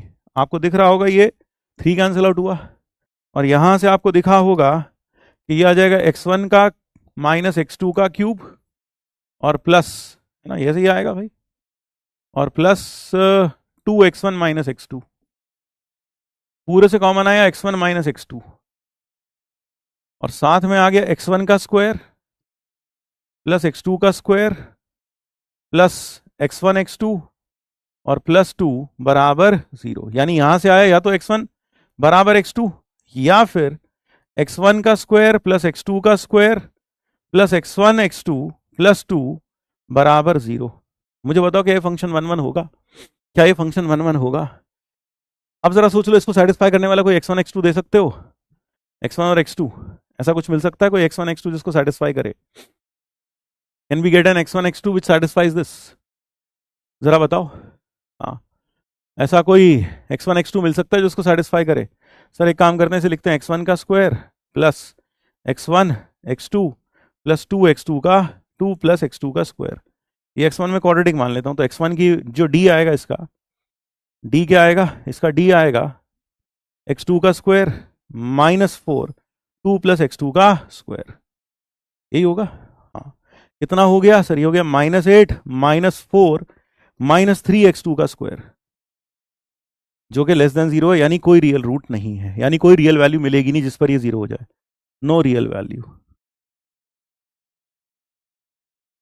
तो पक्का ये फंक्शन कैसा है? 1 1, क्योंकि सिर्फ यही होल्ड कर सकता है, ये होल्ड ही नहीं कर सकता, ये होल्ड ही नहीं कर सकता। हाँ जरा देख लो, d लेस देन 0 आ गया, ये होल्ड ही नहीं कर सकता। तो इसका मतलब कोई भी रियल x ऐसा नहीं है जिस पर कोई भी रियल x1 हमें नहीं मिलेगा जिसको सेटिस्फाई करे एक रियल x2 के लिए। So therefore we can say that this function is purely 1 1. मेरे ख्याल से ये समझ में आया 1 1 कैसे समझ में आया, कैसे किया हमने, क्लियर है बात? हाँ, अब जरा आगे आ जाओ। अगला है यूजिंग कैलकुलस। तो पहला तरीका तो क्या हो गया भाई, ऑब्जर्वेशन का यूज करो। दूसरा ग्राफ बना लो। तीसरा ये करके देख लो x1 बाय, फिर चौथा क्या है, कैलकुलस का इस्तेमाल करो। कैलकुलस में क्या पता लगाओ, कोई फंक्शन इंक्रीजिंग कब है, डिक्रीजिंग कब है, when it is increasing and when it is decreasing. अगर कोई फंक्शन, कैसे पता चलेगा इंक्रीजिंग है, अगर मान लो किसी फंक्शन का डेरिवेटिव, कोई एक डिफरेंशिएबल फंक्शन, उसका डेरिवेटिव हमेशा 0 से बड़ा या बराबर हो on close on open interval a to b where equality may hold at some set of discrete points, then f is increasing। यानी कहने का मतलब क्या है, अगर किसी फंक्शन का डेरिवेटिव हमेशा 0 से बड़ा हो, अगर किसी फंक्शन का, भाई एक चीज और, बहुत बच्चे बावले हो रहे भाई, ये सारी चीजें आएंगी आगे, ये सब आएगा भाई, बावले मत हो। इनको ऐसा लगा सर बताएंगे ही नहीं है, अभी से अपनी विद्वता झाड़ने में लगे हुए। सारे ट्रिग्नोमेट्रिक फंक्शंस तो पीरियोडिक नहीं होंगे ना, है सारे पीरियोडिक, मतलब वो सब के सब मेनी वन होंगे ना, ग्रेटेस्ट इंटीजर मेनी वन होगा कि नहीं होगा, फ्रैक्शनल होगा कि नहीं, प्लीज बता दो सर, बता दो। अब थोड़ा धैर्य तो रख ले भ्राता भी, मुझे पता तू बहुत इंटेलिजेंट है, मुझे पता है तू बहुत बहुत बहुत बहुत बहुत बहुत बहुत ज्यादा इंटेलिजेंट है, मुझे पता है, लेकिन थोड़ा सब्र रखो। अपनी ये इंटेलिजेंस बाद में किसी और को जाके दिखाना, अभी हमसे पढ़ लो बस, ठीक है भाई? अभी अभी से ही बावले हुए जा रहे, बावले हुए जा रहा है ग्रेट, उसके बारे में क्या है, इसके बारे में क्या है, उसके बारे में क्या है, मुझे पता तू बहुत इंटेलिजेंट है, बस अब रह जा थोड़ी देर, पहले पूरा सुन तो ले, पहले पूरा सुन तो ले कम से कम। यहां पर एक चीज याद रखिएगा, बहुत इंपॉर्टेंट बात हमने बताई, वो ये है कि अगर कोई फंक्शन कंटिन्यूअस है, कंटिन्यूअस, यहां बहुत इंपॉर्टेंट शब्द है continuous, function which is always increasing, जो लगातार बढ़ता रहे या लगातार घटता रहे अपनी पूरी डोमेन में, वह फंक्शन हमेशा 1 1 होगा। क्योंकि वह फंक्शन कभी भी, है ना, हाँ, वह फंक्शन कभी भी क्या नहीं होगा, वह फंक्शन कभी भी यू टर्न नहीं लेगा। अगर कोई फंक्शन लगातार इंक्रीजिंग है, तो जहां फंक्शन ने यू टर्न लिया वहां फंक्शन कैसा हो जाएगा, 1 1 से मैनी 1 बन जाएगा। अब जैसे यहां है, अगर कोई फंक्शन का डेरिवेटिव किसी इंटरवल a to b में कैसा हो, हमेशा पॉजिटिव हो, या फिर बीच में कभी कभी 0 भी हो जाए, कभी कभी, लेकिन वो जहां जहां 0 हो वो डिस्क्रीट पॉइंट्स हो। डिस्क्रीट पॉइंट्स का मतलब क्या है, some set of discrete points. Discrete points का मतलब क्या है, ऐसे पॉइंट्स जो इंटरवल ना फॉर्म करें, that is some set of discrete points, points not forming an interval, points not forming an interval, not forming an interval, जो लगातार एक मिलकर एक इंटरवल ना बनाए, जो लगातार मिलकर एक इंटरवल ना बनाए, ऐसे फंक्शंस जिनका डेरिवेटिव हमेशा 0 से बड़ा हो, या फिर हमेशा 0 या फिर कभी कभी 0 के बराबर हो। जैसे एग्जांपल के तौर पर fx बराबर एक्स क्यूब, अभी हमने प्रूफ किया था 1 1 है, जरा देखो इसका डेरिवेटिव क्या आएगा, इसका dy बाई dx आएगा 3x स्क्वायर, ये हमेशा 0 से बड़ा या बराबर है, और dy बाई dx 0 है सिर्फ एक पॉइंट पर, 0 पर, एट x बराबर 0 ओनली। तो ये फंक्शन कैसा हुआ सर, ये फंक्शन हुआ दिस इंप्लाइज, और ये पूरे greater than, this implies dy by dx is greater than equal to 0 on x belonging to minus infinity से इंफिनिटी, और बीच में कभी कभी 0 भी हो रहा है, किस पॉइंट पर, 0 पर। तो ये फंक्शन कैसा हुआ, this implies f is increasing on minus infinity से इंफिनिटी, क्योंकि इसका डेरिवेटिव हमेशा 0 से बड़ा या बराबर है इस इंटरवल पर, और जहां 0 हो रहा है कुछ इक्का दुक्का पॉइंट्स पर, कुछ ऐसे पॉइंट्स पर जो मिलकर इंटरवल नहीं बना रहे, ठीक है।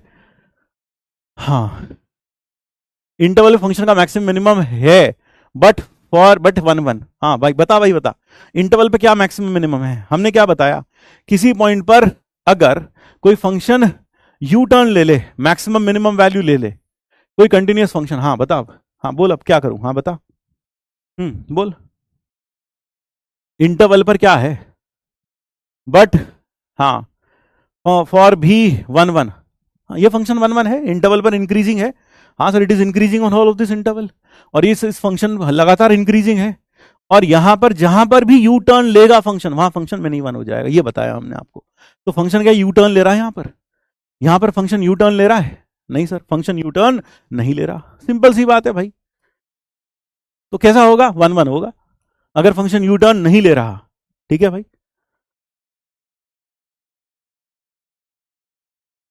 तो ये आ गया भाई, यहां समझ में आता फंक्शन इंक्रीजिंग ऑन आर, तो फंक्शन कैसा हो गया 1 1। This implies F is 1 1। यहां से पता चलता है एफ कैसा फंक्शन हो जाएगा, 1 1 हो जाएगा। F is 1 1, F is 1 1, F is 1 1।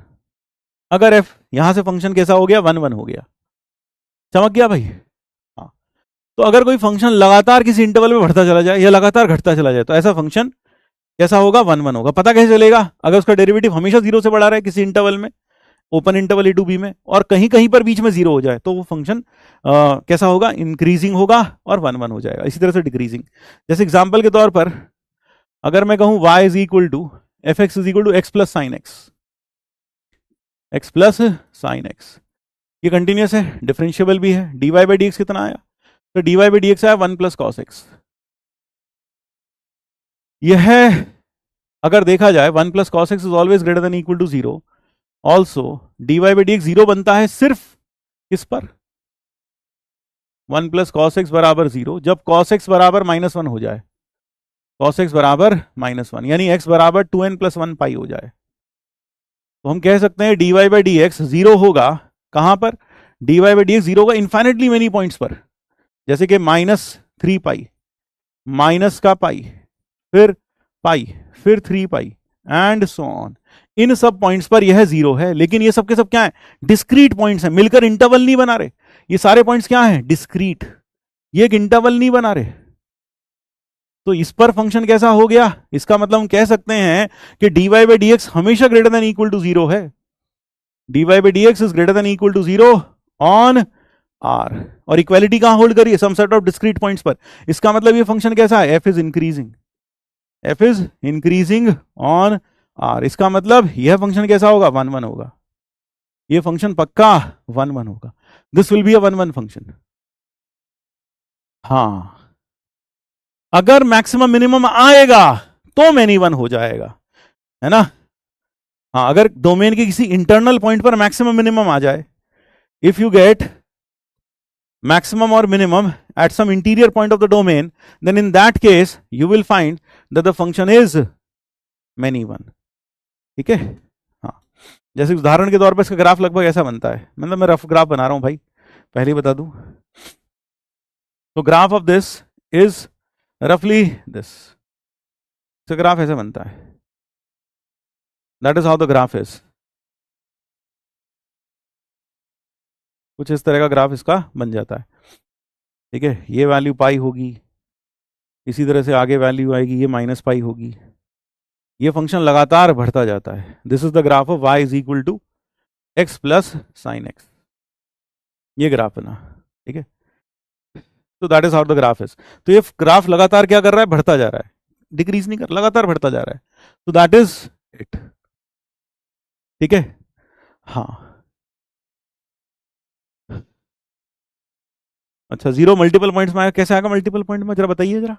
Shubham Verma, 0 तो मल्टीपल पॉइंट्स पे आएगा, हाँ कैसे आएगा मल्टीपल पॉइंट्स पे, हाँ मल्टीपल पॉइंट्स पे डेरिवेटिव 0 आ रहा है, हाँ तो आ जाए। उसमें क्या लिखा, सेट ऑफ डिस्क्रीट पॉइंट लिखा, पॉइंट्स नहीं लिख, पॉइंट्स लिखा, पॉइंट्स, पॉइंट्स लिखा इंग्लिश में, क्या लिख रखा है, सेट ऑफ डिस्क्रीट पॉइंट्स, यानी एक से ज्यादा पॉइंट पर भी आ जाए कोई दिक्कत नहीं है, इंटरवल नहीं बनना चाहिए, बस इंटरवल नहीं बनना चाहिए।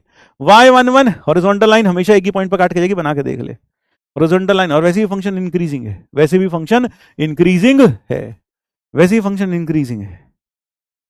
अगर dy बाई डी एक्स, अब जरा ध्यान से सुनो, अगर dy बाई डी एक्स लगातार 0 हो जाए किसी इंटरवल पर, देखो जैसा, जैसे यहां फंक्शन कैसा है, बढ़ रहा है, फिर उसके बाद ये ऐसा हो गया कांस्टेंट और फिर बढ़ गया, तो आप देखो यहां dy बाई डी एक्स कैसा है, 0, ग्रेटर देन 0, फंक्शन इंक्रीजिंग है। यहां dy बाई डी एक्स कैसा हो गया sir, dy by d x हो गया 0, और यहां dy बाई डी एक्स कैसा हो गया सर, यहां पर फिर dy by d x positive है। तो क्या यह फंक्शन असल में क्या है, यह फंक्शन 1 1 नहीं होगा, क्यों, क्योंकि यहां dy बाई डी एक्स अगर एक इंटरवल पर लगातार 0 हो जाए तो उसका मतलब फंक्शन वहां क्या हो जाएगा, कांस्टेंट। क्योंकि हमें इतना तो पता है कि अगर dy बाई डी एक्स 0 हो जाता है किसी एक इंटरवल में, तो फंक्शन उस पॉइंट पर, उस इंटरवल में कैसा वैल्यू बिहेव करता है, कांस्टेंट की तरह, और जब कांस्टेंट की तरह बिहेव करेगा तो फंक्शन कैसा होगा, मेनी 1 होगा। ठीक है ना, तो यह फंक्शन क्या हो गया, ये function not not one one, not one one. Here हो क्या रहा है, here dy by dx is 0, here dy by dx is 0 at points forming an interval, at points forming an interval, एक इंटरवल। हालांकि डेरिवेटिव हर जगह positive है, लेकिन यहां जीरो जो बन रहा है, यहां जो जीरो बन रहा है, यह जीरो लगातार एक इंटरवल पे बन रहा है। इसका मतलब फंक्शन कैसा हो गया, मैनी वन हो गया, not one one, many one. कैसा हो गया भाई, मैनी वन हो गया। ये कैसा हो गया, मैनी वन। अब जैसे अगर मैं कहूं, मान लो ये क्लियर हुआ कि वन वन मैनी वन कैसे चेक करते हैं। अगर डेरिवेटिव हमेशा पॉजिटिव आ जाए तो फंक्शन इंक्रीजिंग, या फिर जीरो आ जाए बीच में कभी कभी, कोई दिक्कत नहीं है, तो फंक्शन इंक्रीजिंग होगा, वन वन होगा। या फिर डेरिवेटिव हमेशा नेगेटिव आ जाए, या फिर बीच में कभी कभी जीरो आ जाए, तो भी कोई दिक्कत नहीं है, फंक्शन तब भी डिक्रीजिंग होगा, लेकिन वन वन होगा। ठीक है, हाँ, बात समझ में आ गई भाई। अब इसमें ऐसे भी क्रांतिकारी लोग हैं, ऐसे भी क्रांतिकारी लोग हैं जो कहेंगे एफ एक्स बराबर tan x ले लो सर, है ना, क्रांतिकारी विचार। कई लोग ऐसे क्रांतिकारी विचार भी होते हैं, क्रांतिकारी, क्रांतिकारी विचार, है ना, ये लोग क्रांति ला सकते हैं। ऐसे भी लोग होंगे जो कहेंगे कि सर इसका डेरिवेटिव करके देखिएगा, y dy by dx sec square x आ गया, और सर ये तो हमेशा जीरो से बड़ा होता है, ये तो जीरो भी नहीं होता कभी, तो उसका मतलब तो f इंक्रीजिंग है, f इज इंक्रीजिंग, है ना, इसका मतलब f इज वन वन होना चाहिए, है ना। ये तो सर एक्सेप्शन आ गया मैथ में, कॉन्ट्रडिक्शन आ गया सर। अभी आपने प्रूफ किया था कि यह फंक्शन तो मैनी वन है, अभी आपने लिखा था यहाँ tan के लिए, आपने अभी tan के लिखा था कि दो अलग अलग वैल्यू पर आउटपुट सेम आता है, इसलिए tan कैसा है, मैनी वन है, जबकि यहां तो सर वन वन आ रहा है। तो सर ये आपने भी कहा था सर, ये रहा आपने कहा रखा मैनी वन, और यहां वन वन आ रहा, तो सर ये तो गलत हो गया। बेटा वहां एक छोटा सा शब्द था, f is increasing, f is one one, this is a wrong inference because tan x is not continuous, is not a continuous function। वहां क्या लिखा था इंग्लिश में, अगर कोई कंटिन्यूअस फंक्शन हो, है ना, और वो इंक्रीजिंग हो। क्लियर हो गया भाई। तो ऐसे भी गधे होंगे, उन्हें ऐसा लगा कि गणित में तो उसने पता नहीं क्या जादू कर लिया बेटा, कुछ नया सोच लिया उसने। ठीक है, फिर अब कई गधे ऐसे भी हैं जो कहें अगर डोमेन में एक ही पॉइंट हुआ तो है, तो क्या होगा बताओ, तो बताओ क्या होगा। भाई ऑब्वियस सी बात है, वन वन हो जाएगा, ये वन वन हो जाएगा। कि एफ क्या यहां ऐसा हो रहा है कि दो डिफरेंट इनपुट्स पर सेम आउटपुट आ रहा है, नहीं हो रहा, तो ऑटोमेटिकली ये वन वन हो गया, डेफिनेशन सेल्स थ्रू, तो ये वन वन हो जाएगा। तो कहीं गधे अगर उसमें एक ही पॉइंट हुआ तो है, तो क्या होगा है, तो भाई तो ये हो जाएगा भाई। ठीक है भाई, हाँ, ये बात समझ में आई। तो अगर लगातार इंटरवल में जीरो हो जाए डेरिवेटिव, अगर लगातार डेरिवेटिव इंटरवल में जीरो हो जाए, जैसे एफ एक्स बराबर, मान लो अगर हम कहें एक्स स्क्वायर, जब x greater than equal to zero हो, एक्स हाँ less than equal to zero हो, और एक्स जीरो से लेकर 4 के बीच में जीरो रहे, और फिर, है ना, जीरो से लेकर 4 के बीच में जीरो रहे, और फिर ग्रेटर देन इक्वल टू 4 में, है ना, ग्रेटर देन इक्वल टू 4 में ये आ गया, ये दे दिया हमने, मान लो ऐसा दे दिया, और फिर आपको कह दिया कि x 4 से बड़े पर, 4 से बड़े पर x माइनस 4 का होल स्क्वायर हो जाए, है ना। तो आप क्या कहोगे, अब जरा देखो, अगर मैं ये देखूं, ये function dy by d x, ये फंक्शन कैसा है, ये फंक्शन एक्स स्क्वायर है, जीरो से माइनस इन्फिनिटी से जीरो के बीच में, यानी ये वाला ग्राफ बनेगा, ये बना। अब इसके बाद क्या हुआ, इसके बाद ये लगातार जीरो बन गया, कांस्टेंट रह गया ग्राफ, यानी यहां डेरिवेटिव लगातार जीरो रहेगा, और यहां से ग्राफ अब ऐसे उठ जाएगा। ये क्या हुआ, ये फंक्शन कैसा हुआ, मैनी वन, क्योंकि यहां देखो इसका जो डेरिवेटिव आ रहा है dy बाई डी एक्स, वो आएगा 2x इस वाले हिस्से पर, जो कि हमेशा पॉजिटिव है ना, greater than equal to zero है, जीरो पर जीरो है। ठीक, हाँ, बल्कि हाँ ऐसे लिखते हैं, यहां पर इस पूरे इंटरवल पर dy बाई डी एक्स कितना आ रहा है सर, 0 आ रहा है, पूरे इंटरवल पर 0 आ रहा है, यानी यहां पूरे इंटरवल पर ये 0 हो गया, जबकि यहां पर देखा जाए तो dy बाई डी एक्स फिर से ग्रेटर देन 0 आ रहा है, ग्रेटर देन 0 आ रहा है, for all x greater than equal to greater than 4, greater than 4 होना चाहिए यहां पे भाई, ये ग्रेटर देन 4 है भाई, ग्रेटर देन इक्वल टू 4, ये आ गया। तो आपको दिख रहा होगा ये फंक्शन कैसा हो गया, मैनी वन हो गया, this function is many one, क्योंकि यहां जो डेरिवेटिव है वो लगातार 0 हो रहा है इस पूरे इंटरवल पर, तो फंक्शन कैसा हुआ, मैनी वन हो गया। ठीक है भाई, चलो अब all even functions are many one, क्यों, इवन फंक्शन में एफ ऑफ एक्स और एफ ऑफ माइनस एक्स दोनों पर वैल्यू कैसी आती है, सेम आती है, तो ये फंक्शन कैसा होगा, मैनी वन होगा, ये फंक्शन मैनी वन होगा, जो भी इवन फंक्शन है ना, हाँ even functions are many one, ये इवन फंक्शन है मैनी वन होगा। फिर all periodic functions are many one and hence trigonometric functions fractional x are many one, जितने भी ट्रिग्नोमेट्रिक फंक्शंस हैं सबके सब मेनी वन होते हैं, क्योंकि पीरियोडिक हैं, क्योंकि पीरियोडिक फंक्शंस की वैल्यू लगातार रिपीट करती है, तो फ्रैक्शनल एक्स भी पीरियोडिक है, इसकी पीरियड कितना है, इसका पीरियड है 1, तो यह भी क्या होगा, मेनी वन होगा, तो फ्रैक्शनल एक्स भी मेनी वन होगा। ठीक है भाई, हाँ ठीक, हाँ d y by d x less than 0 है भाई, यहाँ पर सही कह रहा भाई तू, नेगेटिव है यहाँ पर, मैंने गलती से ग्रेटर देन 0 लिख दिया, नेगेटिव है, क्यों, फंक्शन घट रहा है, वैसे भी सेकंड डेरिवेटिव 2x है, 2x कैसा होगा, नेगेटिव होगा, क्योंकि x नेगेटिव है, तो second derivative negative, first derivative negative, तो फंक्शन नीचे आ रहा है, नेगेटिव है, डिक्रीज कर रहा है, लेकिन फिर लगातार 0 हो गया। ठीक है भाई, हाँ तो मैंने सही कर दिया उसको, ये क्लियर हुआ, greatest integer x, fractional x, signum x are all many one function, ये सब के सब मेनी वन है, क्यों, सिग्नम ऑफ 1 और सिग्नम ऑफ 2 दोनों बराबर होंगे 1 के, तो ये फंक्शन कैसा है, मेनी वन है। All even degree polynomial, even degree polynomial are defined on R are many one, all even degree polynomials defined on R are many one, क्यों, क्योंकि इवन डिग्री पॉलिनोमियल कहीं ना कहीं से तो वापस लौट के जाएंगे ही जाएंगे, और जब वो वापस लौट कर जाएंगे तो उस केस में आप पाएंगे कि यू टर्न लेंगे, और यू टर्न लेंगे तो हॉरिजॉन्टल लाइन 2 या 2 से ज्यादा पॉइंट्स पर काट जाएगी, इसलिए फंक्शंस कैसे होंगे, many one. Even degree polynomial का मतलब ये ना सोच लें सारी पावर इवन होंगी, highest power even, even degree polynomial का मतलब है हाईएस्ट पावर इवन होनी चाहिए, highest power of x even. तो कई बच्चे क्या सोच लेते हैं, कई बच्चे ये सोच लेते हैं highest power of x is even, कि सारी इवन पावर आनी चाहिए, एक्स स्क्वायर एक्स मतलब एक्स की पावर 4, एक्स की पावर 6, एक्स की पावर 2, इस तरह की आनी चाहिए, नहीं, इसका मतलब क्या, हाईएस्ट पावर इवन हो। तो ऐसे जो इवन डिग्री पॉलिनोमियल होते हैं वह हमेशा मेनी वन होते हैं, जो पूरे आर पर डिफाइंड है, जो पूरे आर पर डिफाइंड हैं, which are defined on whole of are.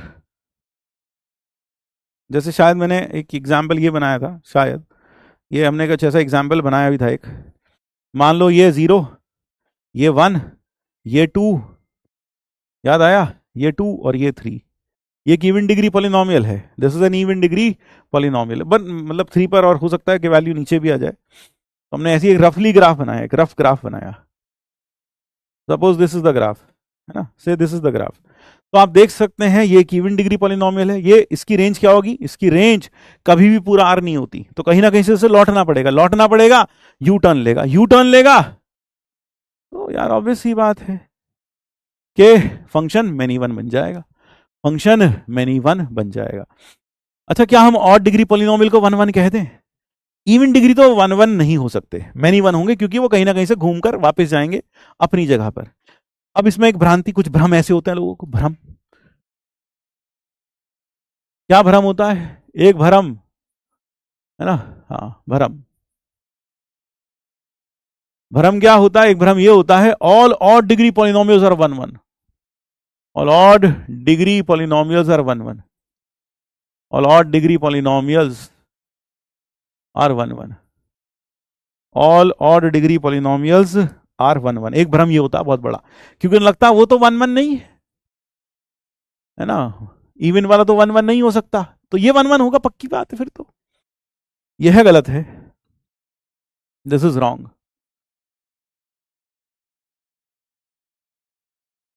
Example के तौर पर एफ एक्स बराबर एक्स -1, एक्स -2, एक्स -3। ये क्या है? क्यूबिक पॉलिनोमियल है। और ये 0 कितने पॉइंट्स पर बन रहा है सर? 1 पर, 2 पर, 3 पर, यानी 1 पर इसकी वैल्यू, और 2 पर इसकी वैल्यू, और 3 पर इसकी वैल्यू। साफ साफ दिख रहा है सबसे आसानी से कि भैया 0 आएगी, इसलिए फंक्शन कैसा हुआ? मैनी वन हो गया। तो कई लोगों को भ्रम रहता है, क्या इवन मैनी वन है तो ये तो 1 1 होना चाहिए, है ना? हाँ, तो जरूरी थोड़ी है। ठीक है, अब एक्स क्यूब देख लो, एफ एक्स बराबर एक्स क्यूब, या एफ एक्स बराबर एक्स -1 का क्यूब, या एक्स क्यूब ले लो। ये कैसा है? ये भी क्यूबिक पॉलिनोमियल है। हाँ, लेकिन ये कैसा है सर? ये 1 1 है। तो 1 1 भी हो सकता है, मैनी वन भी हो सकता है, कुछ भी हो सकता है, कुछ भी नहीं कहा जा सकता, कुछ भी कहा नहीं जा सकता। हाँ, ऑड डिग्री पॉलिनोमियल। ठीक भाई। अगर दो अलग अलग इनपुट्स पर वैल्यू सेम आ जाए तब फंक्शन मैनी वन होगा। कैसे जांच कर सकते हैं? ये कुछ इंपॉर्टेंट बातें। किसी फंक्शन के दो या दो से ज्यादा रियल रूट्स हैं तब 1 1 होगा। ऑब्वियस सी बात है, दो या दो से ज्यादा रियल रूट्स हो, जैसे कि x बराबर यहां पर, है ना? हाँ, दो या दो से ज्यादा रियल रूट्स हो तब फंक्शन मैनी वन होगा। फिर उसके बाद अगर कोई कंटिन्यूअस फंक्शन अपनी पूरी डोमेन में इंक्रीजिंग या डिक्रीजिंग है तब वह 1 1 होगा। Periodic even function many one होते हैं। Sum difference and product of two continuous functions, दो कंटिन्यूअस फंक्शंस को जोड़ो घटाओ, है ना? हाँ, ये बात समझ में आई? ठीक। फिर इसके बाद sum difference and product of two continuous functions is continuous, दो कंटिन्यूअस फंक्शंस को जोड़ो घटाओ या मल्टीप्लाई करो, हमेशा कंटिन्यूअस आता है। If f and g are continuous, f by g भी कंटिन्यूअस होता है, बस डिनोमिनेटर 0 नहीं होना चाहिए, डिनोमिनेटर 0 नहीं होना चाहिए। फिर अगला, एफ एक्स बराबर क्वाड्रेटिक अपॉन क्वाड्रेटिक अगर हो और उस क्वाड्रेटिक में कोई भी दो कॉमन फैक्टर ना हो तो ये हमेशा मैनी वन होता है। हाँ भाई, ये भी एक नया कॉन्सेप्ट है। एफ एक्स अगर क्वाड्रेटिक अपॉन क्वाड्रेटिक है which do not have a common root, दोनों में कोई कॉमन फैक्टर ना हो तो ऐसा फंक्शन हमेशा मैनी वन होगा। ये चीज याद रखें, ठीक है? ठीक है भाई। हाँ, ये बात समझ में आई? Which do not have a common factor is always many one, वो हमेशा मैनी वन होगा। समझ गया? हाँ, ये बात तो समझ में आ गई भाई। क्वाड्रेटिक अपॉन क्वाड्रेटिक जरा अच्छे से देखना, क्वाड्रेटिक अपॉन क्वाड्रेटिक हमेशा अगर उनमें कॉमन फैक्टर नहीं है तो वो मैनी वन होगा। Please tell me, tell can any many one function behave as 1 1 for specific domain? Fractional of x 0 से 1। भाई अगर आपके पास जब डोमेन ही 0 से 1 हो गई तो 0 से 1 में ये फंक्शन इंक्रीजिंग है ना? तो ये कैसा हो जाएगा? इस डोमेन पे 1 1 हो जाएगा। वो तो डोमेन के ऊपर डिपेंड करेगा, इसीलिए हम बार बार क्या लिख रहे हैं? आर, पूरे आर पर डिफाइंड हो, ठीक है?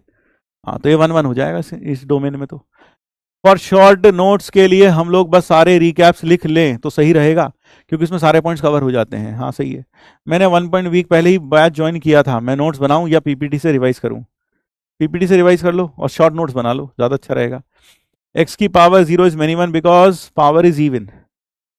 एक्स की power 0 is even is because power is even. X to the power 0 is many one because power is even. हाँ, ये मैनी वन है, बस 0 की डोमेन में नहीं है। F x is equal to x की power 0 which will be 1 when x is not 0। और ये फंक्शन एक कांस्टेंट फंक्शन की तरह बिहेव कर रहा है और ये फंक्शन एक इवन फंक्शन है, तो ठीक है, ये कैसा है? मैनी वन है। tan x कंटिन्यूअस नहीं है इसलिए वहां पर वो मेथड नहीं लगा सकते, but sir x plus sine x वाले मेथड लगाया, वहां कैसे इन्फर किया कि वह कंटिन्यूअस होता है या नहीं? यहां पर ये ऐसे इन्फर किया क्योंकि साइन एक्स एक कंटिन्यूअस फंक्शन है, sine x is continuous, x is also continuous, और दो कंटिन्यूअस फंक्शंस को जोड़कर हमेशा कंटिन्यूअस आएगा।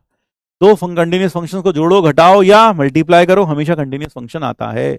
तो कंटिन्यूअस फंक्शंस क्या क्या होते हैं? सारे पॉलिनोमियल फंक्शंस कंटिन्यूअस है। All polynomial functions are continuous.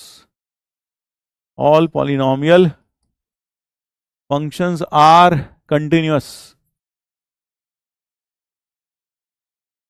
On are.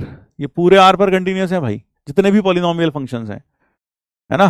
फिर ऑल, फिर साइन एक्स और कॉस एक्स भी कंटिन्यूअस फंक्शंस हैं on R. R continuous on R, ये कंटिन्यूस है पूरे आर पर।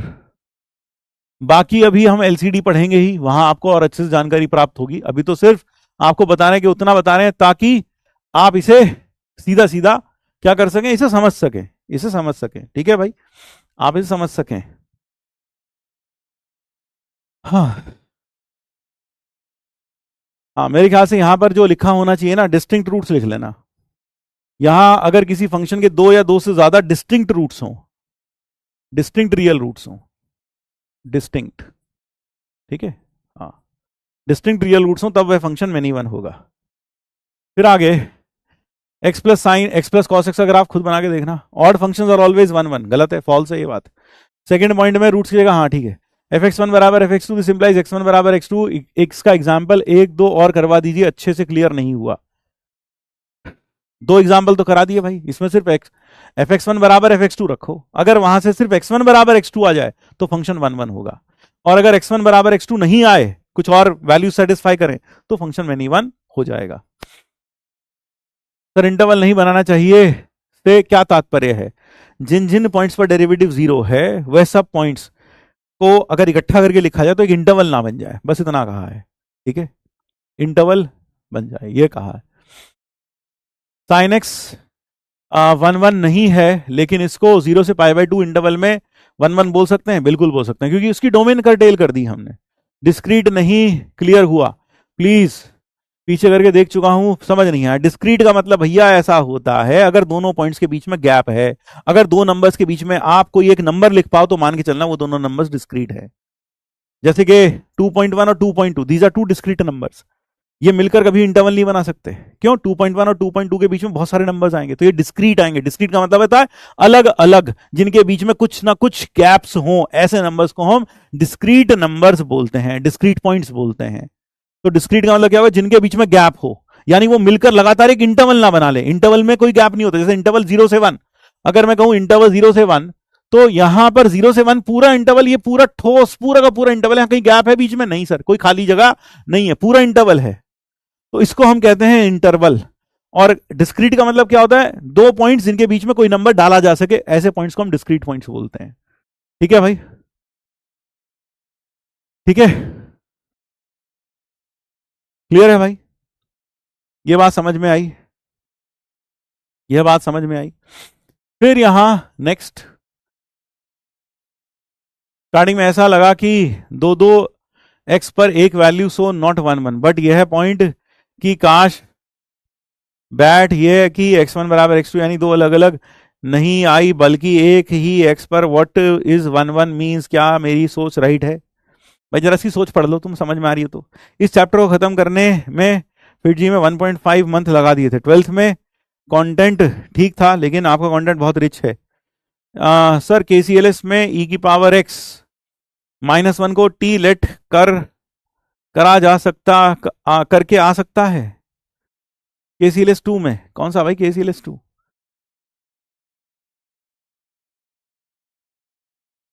पता नहीं कौन सा केसीएलएस 2 कह रहा है भाई ये।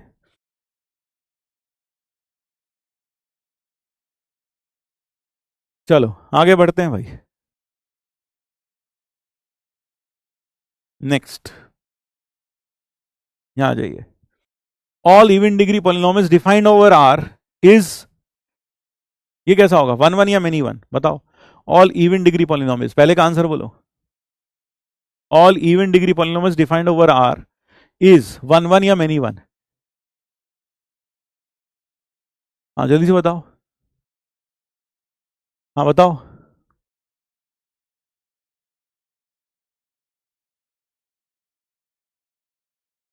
जल्दी से बताओ इसका आंसर। ये कैसा होगा? मेनी वन, ये होगा many one. All odd degree polynomials defined over R may be one one, may be one one और मेनी वन, दोनों हो सकते हैं।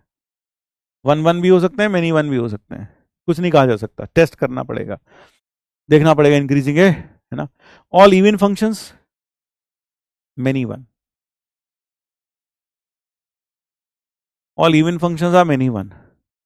Odd functions, odd functions may be 1 1, may be many 1, may be 1 1, may be many 1 और many 1.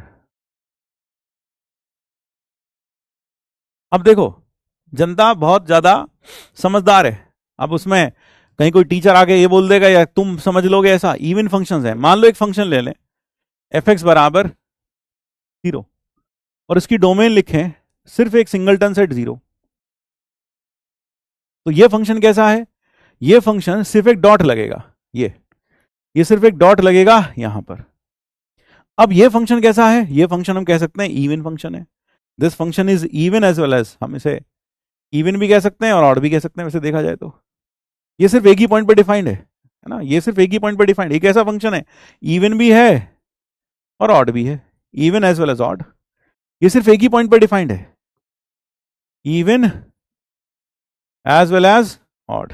ये even भी है और ऑड भी है. और ये फंक्शन कैसा है? ये फंक्शन 1 1 है. 1 1 क्यों है? क्योंकि इसकी डोमेन में सिर्फ एक ही पॉइंट है ना. इसकी डोमेन में सिर्फ एक ही पॉइंट है और उस पॉइंट पर वैल्यू 0 आ रही है. कोई और पॉइंट है ही नहीं. तो क्या दो अलग अलग पॉइंट पर वैल्यू सेम आएगी? नहीं. इसकी डोमेन सिर्फ 0 0 है. इसकी डोमेन सिर्फ 0 0 है. ये फंक्शन 1 1 है और ये है भी इवन और ऑड भी कह सकते हो. इवन क्यों कह सकते हैं? क्योंकि भैया एफ ऑफ इसकी डोमेन में सिर्फ 0 ही है. एफ ऑफ 0 बराबर 0 is equal to f of minus 0 है ना. हाँ. या फिर f of 0 is equal to 0 is equal to minus f 0. F of minus 0 is equal to ऐसे लिख सकते हो. देखो ऑड भी है इवन भी है. तो ये ऑड भी है और इवन भी है. Is equal to minus f 0. तो ये आप इसे ऑड भी कह सकते हो इवन भी कह सकते हो. लेकिन ये कैसा है? 1 1 है. ठीक है. हाँ ये बात क्लियर हो गई भाई. ऑल ऑड फंक्शंस में भी 1 1 मेनी 1. अब 4/5 पर आ जाओ. F R to R f x बराबर x square into sine x. ये फंक्शन कैसा है? आप जरा गौर से देखो. एफ एक्स बराबर 0 सोचो कितने पर होगा? सर ये 0 होगा. एक्स स्क्वायर साइन एक्स बराबर 0. तो एक तो 0 आ गया. या फिर साइन एक्स बराबर 0 यानी कि एक्स बराबर एन पाई. उसका मतलब यह हुआ कि F of 0 f of minus pi F of pi F of 2 pi F of minus 2 पाई. ये सब 0 आ रहा है. तो इसका मतलब क्या हुआ? ये फंक्शन कैसा हुआ? सर मैनी 1 हो गया. ये फंक्शन कैसा हुआ? मैनी 1 हो गया क्योंकि दो अलग अलग इनपुट पर आउटपुट सेम आ रहा है. अगले वाला बताओ. X plus cos x. X plus cos x. X plus cos x कैसा होगा? है ना. तो ये क्लियर हुआ, ये क्लियर हुआ, ये क्लियर हुआ, ये क्लियर हुआ, ये भी हुआ. अब 6th पर आ जाओ. एक्स प्लस कॉस एक्स कैसा होगा? एक्स प्लस कॉस एक्स कैसा होगा? अगर मैं एक्स प्लस कॉस एक्स देखूं तो एक्स प्लस कॉस एक्स को अगर मैं डिफरेंशिएट करूं एफ एक्स बराबर एक्स प्लस कॉस एक्स. अगर मैं इसको डिफरेंशिएट करता हूं, इफ आई डिफरेंशिएट दिस, तो d y by d x क्या आ गया? 1 प्लस 1 माइनस साइन एक्स. और ये हमेशा 0 से बड़ा या बराबर होगा. लेकिन अब 0 देख लो. Also d y by d x 0 कहां बन रहा है? 1 माइनस साइन एक्स बराबर 0. तो जहां साइन एक्स 1 बनेगा यानी कि एक्स बराबर pi by 2. 4n plus 1 pi by 2 आ जाता है. 5 pi by 2 minus 3 pi by 2. और ये सारे पॉइंट्स क्या हैं? सर ये सारे पॉइंट्स के बीच में गैप्स हैं, डिस्क्रीट पॉइंट्स हैं. ये क्या है? डिस्क्रीट पॉइंट्स हैं. तो उसका मतलब यहां मैं कह सकता हूं कि d y by d x हमेशा 0 से बड़ा रहता है जहां equality to 0 holds at some set of discrete points. क्योंकि बीच में गैप है. तो उसका मतलब ये फंक्शन कैसा हुआ? f is increasing on r, increasing on R and continuous. और कंटिन्यूअस भी है क्योंकि sine x continue, cos x भी कंटिन्यूअस फंक्शन है, साइन एक्स और एक्स भी कंटिन्यूअस फंक्शन है, पॉलिनोमियल. ये पॉलिनोमियल फंक्शन कंटिन्यूअस, कॉस भी कंटिन्यूअस. कंटिन्यूअस फंक्शन को जोड़ो, घटाओ, मल्टीप्लाई करो तो कंटिन्यूअस ही आता है. ठीक है. तो ये कैसा हो गया? ये हो गया क्योंकि f is increasing on R and continuous. f is 1 1. f is 1 1. अब मान लो मैं कहूं, जैसे अगर मैं कहूं एग्जाम्पल के तौर पर सिर्फ साइन एक्स का ग्राफ ले लूं, साइन एक्स कह दूं. साइन एक्स 0 से लेकर या फिर -π/6 से लेकर 0 तक, से लेकर π/2 तक, मान लो ये डोमेन फिक्स कर दूं मैं साइन की, है ना, क्या कर दूं, -π/6 से π/2 मैंने लिखा एक function f(x) is equal to sine x, और अब की बार डोमेन मैंने फिक्स कर दी -π/6 से π/2। बताओ ये फंक्शन इंक्रीजिंग है या डिक्रीजिंग है, ये 1 1 है या मेनी 1 है? सर ये 1 1 हो जाएगा, क्योंकि इस केस में ये कैसा बन गया, 1 1 बन गया। अब कहोगे, अब आप लड़ने लगो कि नहीं सर तो साइन तो मेनी 1 था। सर भाई साइन मेनी 1 था जब वो पूरे आर पर डिफाइंड था, यहां सिर्फ कहां से कहां डिफाइंड है, -π/6 से π/2। तो आप देख सकते हैं हर हॉरिजॉन्टल लाइन इसको एक ही पॉइंट पे काटेगी, तो 1 1 हो जाएगा। ठीक है, अब जरा ये बताओ, इस वाले ग्राफ में अगर ऑब्जर्वेशन से देखें तो f(1) और f(-1) बराबर है, तो ये कैसा हो गया सर, ये मेनी 1 हो गया। वैसे ये फंक्शन इवन है, वैसे ये फंक्शन कैसा, इवन फंक्शन है, x का -x रख के देखो सेम वापस आ जाएगा। नहीं तो f(1) और f(-1) पर वैल्यू सेम आ रही है, दो अलग अलग इनपुट पर आउटपुट सेम आ रही है।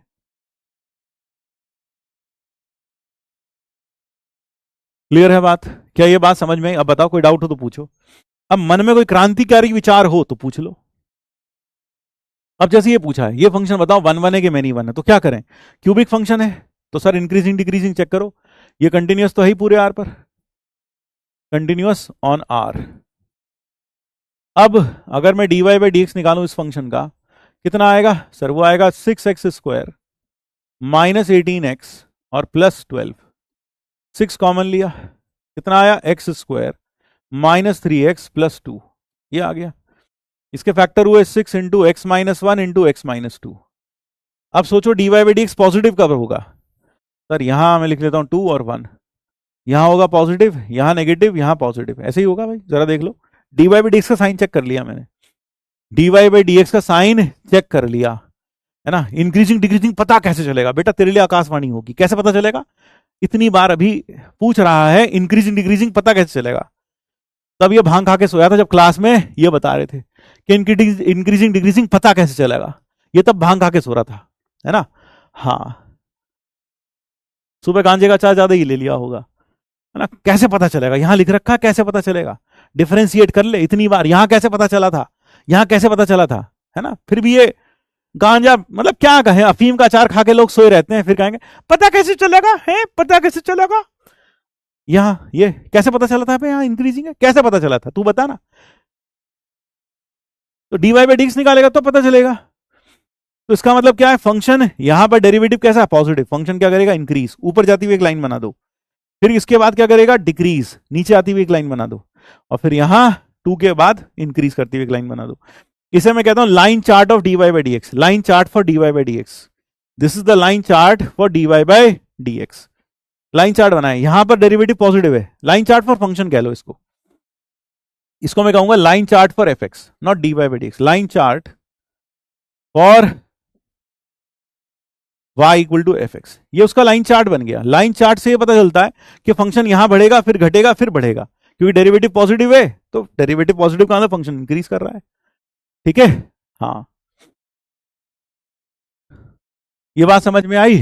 तो इस केस में फंक्शन इंक्रीजिंग, फिर डिक्रीजिंग, फिर इंक्रीजिंग। तो इस केस में आप खुद देखो, 1 पर क्या है, लोकल मैक्सिमा, और 2 पर क्या है, लोकल मिनिमा, तो इसका मतलब f इज मेनी 1, क्योंकि यहां पर इसका लोकल मैक्सिमम भी है, इज मेनी 1, लोकल मैक्सिमम भी है, लोकल मिनिमम भी है।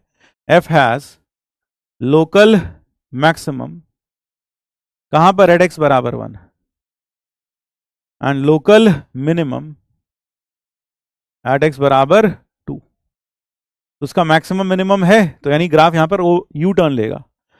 ठीक है, तो फंक्शन कैसा हुआ, मेनी 1 हो गया। अब पता कहीं बच्चे इतने, अच्छा ये बेटा फन पर डिफरेंशिएबल का मतलब क्या होता है, डिफरेंशिएबल का मतलब, डिफरेंशिएबल का मतलब क्या है, डिफरेंशिएबल का मतलब क्या है, डिफरेंशिएबल का मतलब, डिफरेंशिएबल का मतलब होता है कोई फंक्शन डिफरेंशिएबल, डिफरेंशिएबल कंटिन्यूअस तो समझ में आता है कि हाँ टूटता नहीं है, डिफरेंशिएबल तब होता है continuous and no sharp corner, no sharp corner, कोई शार्प कॉर्नर ना हो, तो ऐसे फंक्शन को हम continuous and no sharp corner, तो हम ऐसे फंक्शन को हम डिफरेंशिएबल बोल सकते हैं जो कंटिन्यूअस हो और जिसका में कोई शार्प कॉर्नर ना हो। ठीक है, हाँ। अब जैसे मान लो साइन एक्स है, ये डिफरेंशिएबल है कि नहीं है? तो कभी तुम्हें पता लगाना हो डिफरेंशिएबल है या नहीं है, तो तुम क्या करो, तुम इसके ऊपर बैठ जाओ, इस ग्राफ के ऊपर बैठ जाओ, स्लाइड करते जाओगे आराम से, और जब तुम पूरा स्लाइड करके वापस उठो तो तुम्हें दिखाई दे कि सब कुछ ठीक ठाक है, कोई दिक्कत नहीं है ना। हाँ, your bomb is in the right position, है ना। हाँ, चोट नहीं लगी, तो समझ जाना कि फंक्शन कैसा हुआ, 1 1 हो गया। मतलब फंक्शन कैसा हुआ, डिफरेंशिएबल हो गया। जैसे मान लो भी ये कोई फंक्शन हो, यहां पर गया, फिर यहां से, फिर यहां ऐसा आया, ये ऐसे। अब देखो, मान लो इस पर स्लाइड करो तुम, हाँ सर यहां तक तो बढ़िया बढ़िया, फिर यहां चीख निकलेगी तुम्हारी, है ना, यहाँ चीख निकलेगी, फिर हाँ, तो मतलब इसमें क्या हुआ, हाँ सर बिल्कुल समझ गए सर, मतलब ग्राफ पे बैठ के स्लाइड कर लें। अगर स्लाइड करते हुए फिर आपको पता चले कि एवरीथिंग इज ऑल राइट, हाँ, पैंट वगैरह ठीक है बिल्कुल, हाँ, कहीं ऐसा तो नहीं कि पैंट में हमारे, है ना, हाँ, कि पैंट में छेद वेद हो गया कहीं, या बहुत दर्द हुआ रास्ते में, तो समझ जाए कि वहां फंक्शन डिफरेंशिएबल नहीं है। ठीक है, तो फंक्शन में बैठ जाए और स्लाइड कर लें। अगर स्लाइड करते हुए, है ना, अब जैसे मान लो ये है, ये फंक्शन डिफरेंशिएबल होगा यहां और फिर यहां, अब बैठ जाओ इसके ऊपर, अब हमारा लल्लू इसके ऊपर बैठा और स्लाइड कर रहा है आराम से, और फिर यहां आएगा, ओहो, हाँ, एकदम तड़पाक से गिरेगा, तो ऑब्वियस सी बात है ये फंक्शन कंटिन्यूअस नहीं है। हो गया, कैंडी करनी पड़ेगी भाई अब क्लास है, अभी तो शुरू हुआ था काम यार, है फिर थोड़ा देर से नहीं रख सकते थे, 4 बजे? क्लियर हुआ भाई, समझ में आया भाई, बात क्लियर है? चलो, अब आगे समझ में आया, बिल्कुल सर, ये समझ में आया कि कंटिन्यूस कब होगा। I hope this is clear. अबे क्वेश्चन ही कहाँ गया यार, कुछ मिट गया क्या भाई यहाँ पर?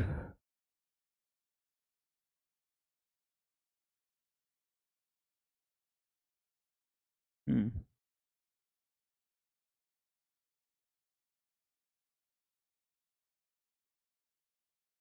यार वो तो आ ही नहीं रहा यहाँ पर जो लिखा हुआ था यार।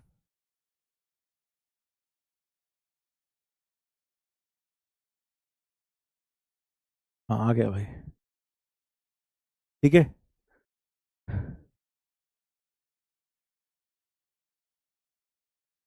नो शार्प कॉर्नर लिख देते हैं, चमक गया भाई, ठीक,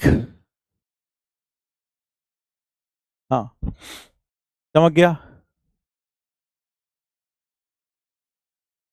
तो इधर तक, अब जरा ये वाला फंक्शन देखो, ये वाला फंक्शन कैसा है सर, ये इवन डिग्री पॉलिनोमियल है, बस आज इतना ही रखेंगे, इवन डिग्री पॉलिनोमियल। और अगर ये इवन डिग्री पॉलिनोमियल है तो पक्का कैसा होगा, डिफाइंड ऑन आर, किस पर डिफाइंड है, पूरे आर पर, तो कैसा होगा सर, मैनी वन होगा, this will be many one, ये मैनी वन हो जाएगा। ठीक है भाई, तो 1 1 मैनी वन में समझ में आया कि कैसे चेक करेंगे। बस आज के लिए इतना ही रखेंगे, इतना टेस्ट कितना करके आइए, ठीक है। आज यहाँ कुछ इंटरनेट की मेंटेनेंस वगैरह होनी है, इंटरनेट डाउन होने वाला है अभी, तो इस कारण से क्लास जल्दी छोड़नी पड़ेगी, तो will have to leave the class early today, ठीक है। यहाँ हमें जो लेक्चर मिले हैं फंक्शंस में 10, कितने लेक्चर मिले, 10, और 10 में तो मुझे लगता ही नहीं कि फंक्शन कभी कंप्लीट भी हो सकता है, तो डेफिनेटली यहाँ थोड़ा समय ज़्यादा लगेगा इस फंक्शन चैप्टर में, it will take time, because ये पूरी की पूरी तरीके से कहना चाहिए it is like the base और द फाउंडेशन ऑफ कैलकुलस, उसके बिना चीज़ें ख़त्म होना थोड़ा मुश्किल होता है, नहीं हो पाएगा। ठीक है, तो बस आप आज कुछ ये केटी केस दे रहे हैं, ये कर लीजिएगा, और कुछ बीपीपी दिए हैं वो कर लीजिएगा। ठीक है भाई, ये कर लीजिए, और यहाँ कुछ केटी केस दिए हैं भाई, 1 मिनट, 1 2, फिर ये हटाओ, बस इतना ही है, ये कर लेना। ये कुछ केटी केस दिए हैं, 1 2 6, यानी 3 है, 3 केटी के दिए हैं, केटी के नंबर 3 है ये, और कुछ बीपीपीस दिए हैं, बस ये भी कर लेना। So that is all from my side as of today. Thank you, you may go. Thank you everyone. So that brings us to the end of this session today. Thank you. धन्यवाद।